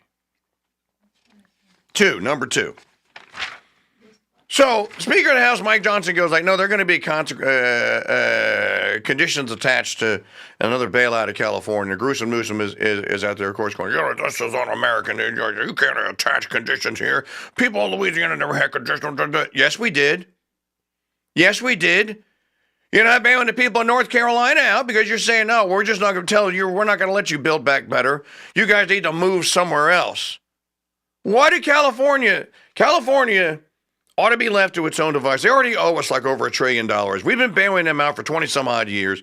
Look at read Stephen Greenhut's book about California, the cow pens and cow pair system. They're broke. They've been bankrupt since the time of the housing crash, 2007, 2008. They don't have any money. They've been borrowing it from us. We have been funneling through block grants to California to keep it afloat. That's the dirty secret. So here's Newsom telling Johnson to go shut up and just start writing the checks, buddy. Never in California questioned whether or not we as taxpayers in the largest state in the union should support the people of Louisiana at a time of emergency and need. We never conditioned it. We never talked about putting the full faith and credit of the United States of America with the debt ceiling bill. Stop so the tape just for a second here. You people in Hollywood are out there throwing stones at us going like, you know hurricanes are coming. Why do you still live in flood zones? Why do you still live in the path of a hurricane? Like hell you didn't. In corporations that don't need it, and then put at risk the lives of hundreds of thousands of Americans that happen to live in California, a state with millions and millions of Trump supporters, Speaker Johnson. And Mr. President-elect, millions of your supporters are out here. They need your help, they need your empathy, they need your care, whatever compassion you can express, as opposed to condemnation and divisive language that has aided and embedded nothing except mis and disinformation that's flamed fear and flamed a lot of anxiety for folks. Stop the tape before I start screaming. We're not bailing you out. We're not rebuilding Southern California. You want to talk about flames? You are the cause of said flames. We're not paying to rebuild your state. You didn't pay to rebuild the homes destroyed or flooded out by Hurricane Katrina. You know, can I just, all right, I got to get to Magdalene, but Magdalene, we have a lot to talk about because we're going to be doing it here until Trump is inaugurated and then afterwards too. So we'll have plenty of time to talk. I'm going to challenge this. If you come to the city of New Orleans and you have a car, get on the I-10, headed towards Slidell. I'm going to tell you how to get to where I'm talking about. Take the Franklin Avenue exit off of I-10, not 610, not the go around, I-10. Take the Franklin, oh, wait a minute, that is the 610. So you're on 610. Take the 610, take the Franklin Avenue exit, take a right, that's south. You're going to go through an area on either side of the street about a half a mile in where you're going to start noticing down the street from the facade, or if you're going to see a lot of stuff closed on Franklin. If you were to stop and take a right or a left on any of those streets that you're going to go about a half a mile or so in before you get to St. Claude Ave. You get to St. Claude, you went too far. That's the 8th Ward and the 7th Ward. They will never rebuild. No, the people that were living in the 8th, the 7th, and 8th Ward, they never came home. It's still abandoned. There's places are condemned. Thousands of houses there are still not occupied. The federales never came in here and rebuilt the parts of New Orleans that were destroyed. They just didn't. The big fancy places that you could make TV shots in front of, yeah, there was some bailout. And you know what? And by the way, Gavin, you know what the condition that was put on bailing freaking Louisiana for Katrina out was, you jackass?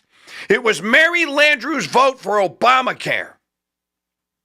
4 years later, still not rebuilt. Mary Landrieu, the senator from Louisiana, sold her vote to Obama, to Schumer, or whoever, to get the Affordable Care Patient Protection as PAC, because she wasn't going to vote for it, supposedly.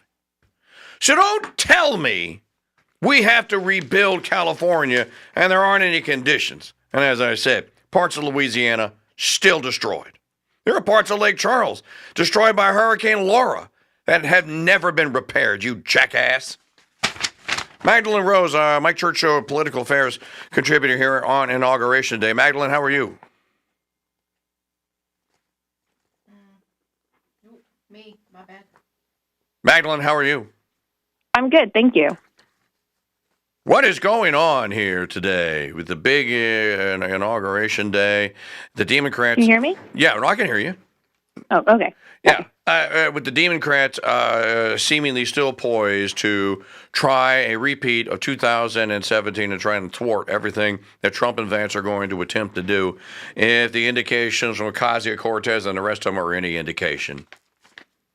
Well, I think one of the things that's clear is Democrats in some ways have really given up hope, and that's why they're not there. That's why they're skipping the inauguration. That's why they don't seem to be talking as much to media outlets. And I think that there's two things happening here. They know that Trump is going in with a much better understanding of Washington and the D.C. machine. Yep. And the other side of that is Trump is also going in with a different family nucleus. If you think back to 2017 and that inauguration, I think people assumed that the people closest to him were Ivanka and Jared and Don Jr. Looking at it this time, it's clear that it is Melania and Barron and Trump's brother and Melania's father. It's a much different family nucleus, and I think all of those people are much less interested in their own self-interest. I don't think there's any enrichment interest for those people, and his vice president is also much more competent. So I have more faith in this administration because the family nucleus around him seems to be to have their feet much more on the ground than it did in 2017. Yeah, and he has a far better vice president to advise him than he had in 2017 as well. He does, and I think also the fact that they have young children, it's a good thing. It brings life into the White House. The second lady to be, his family is there.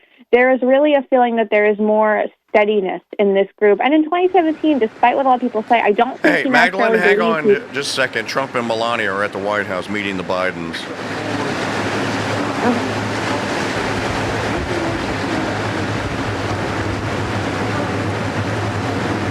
Don't you wish you'd do one of those AI films where Trump would tackle Biden right now?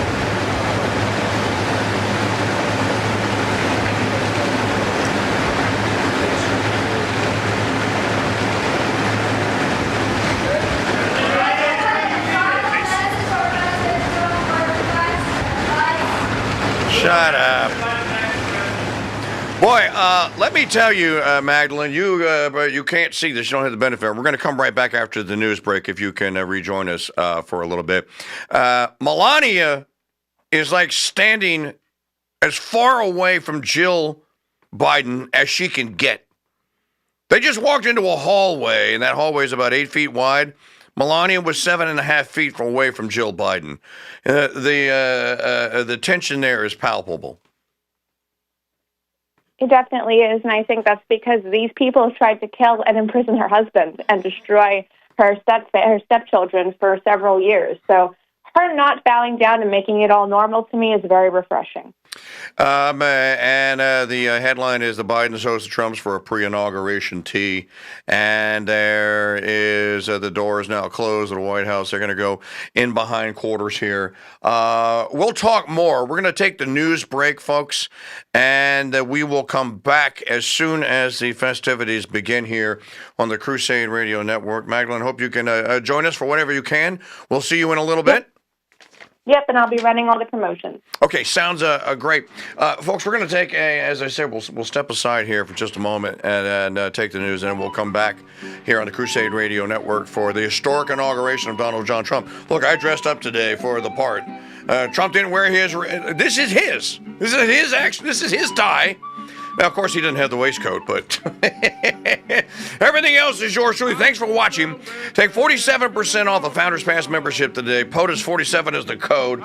We'll be back sometime after the news here with more inauguration coverage here on this historic 20th of January day. God bless you. Merry keep you. See you in a bit.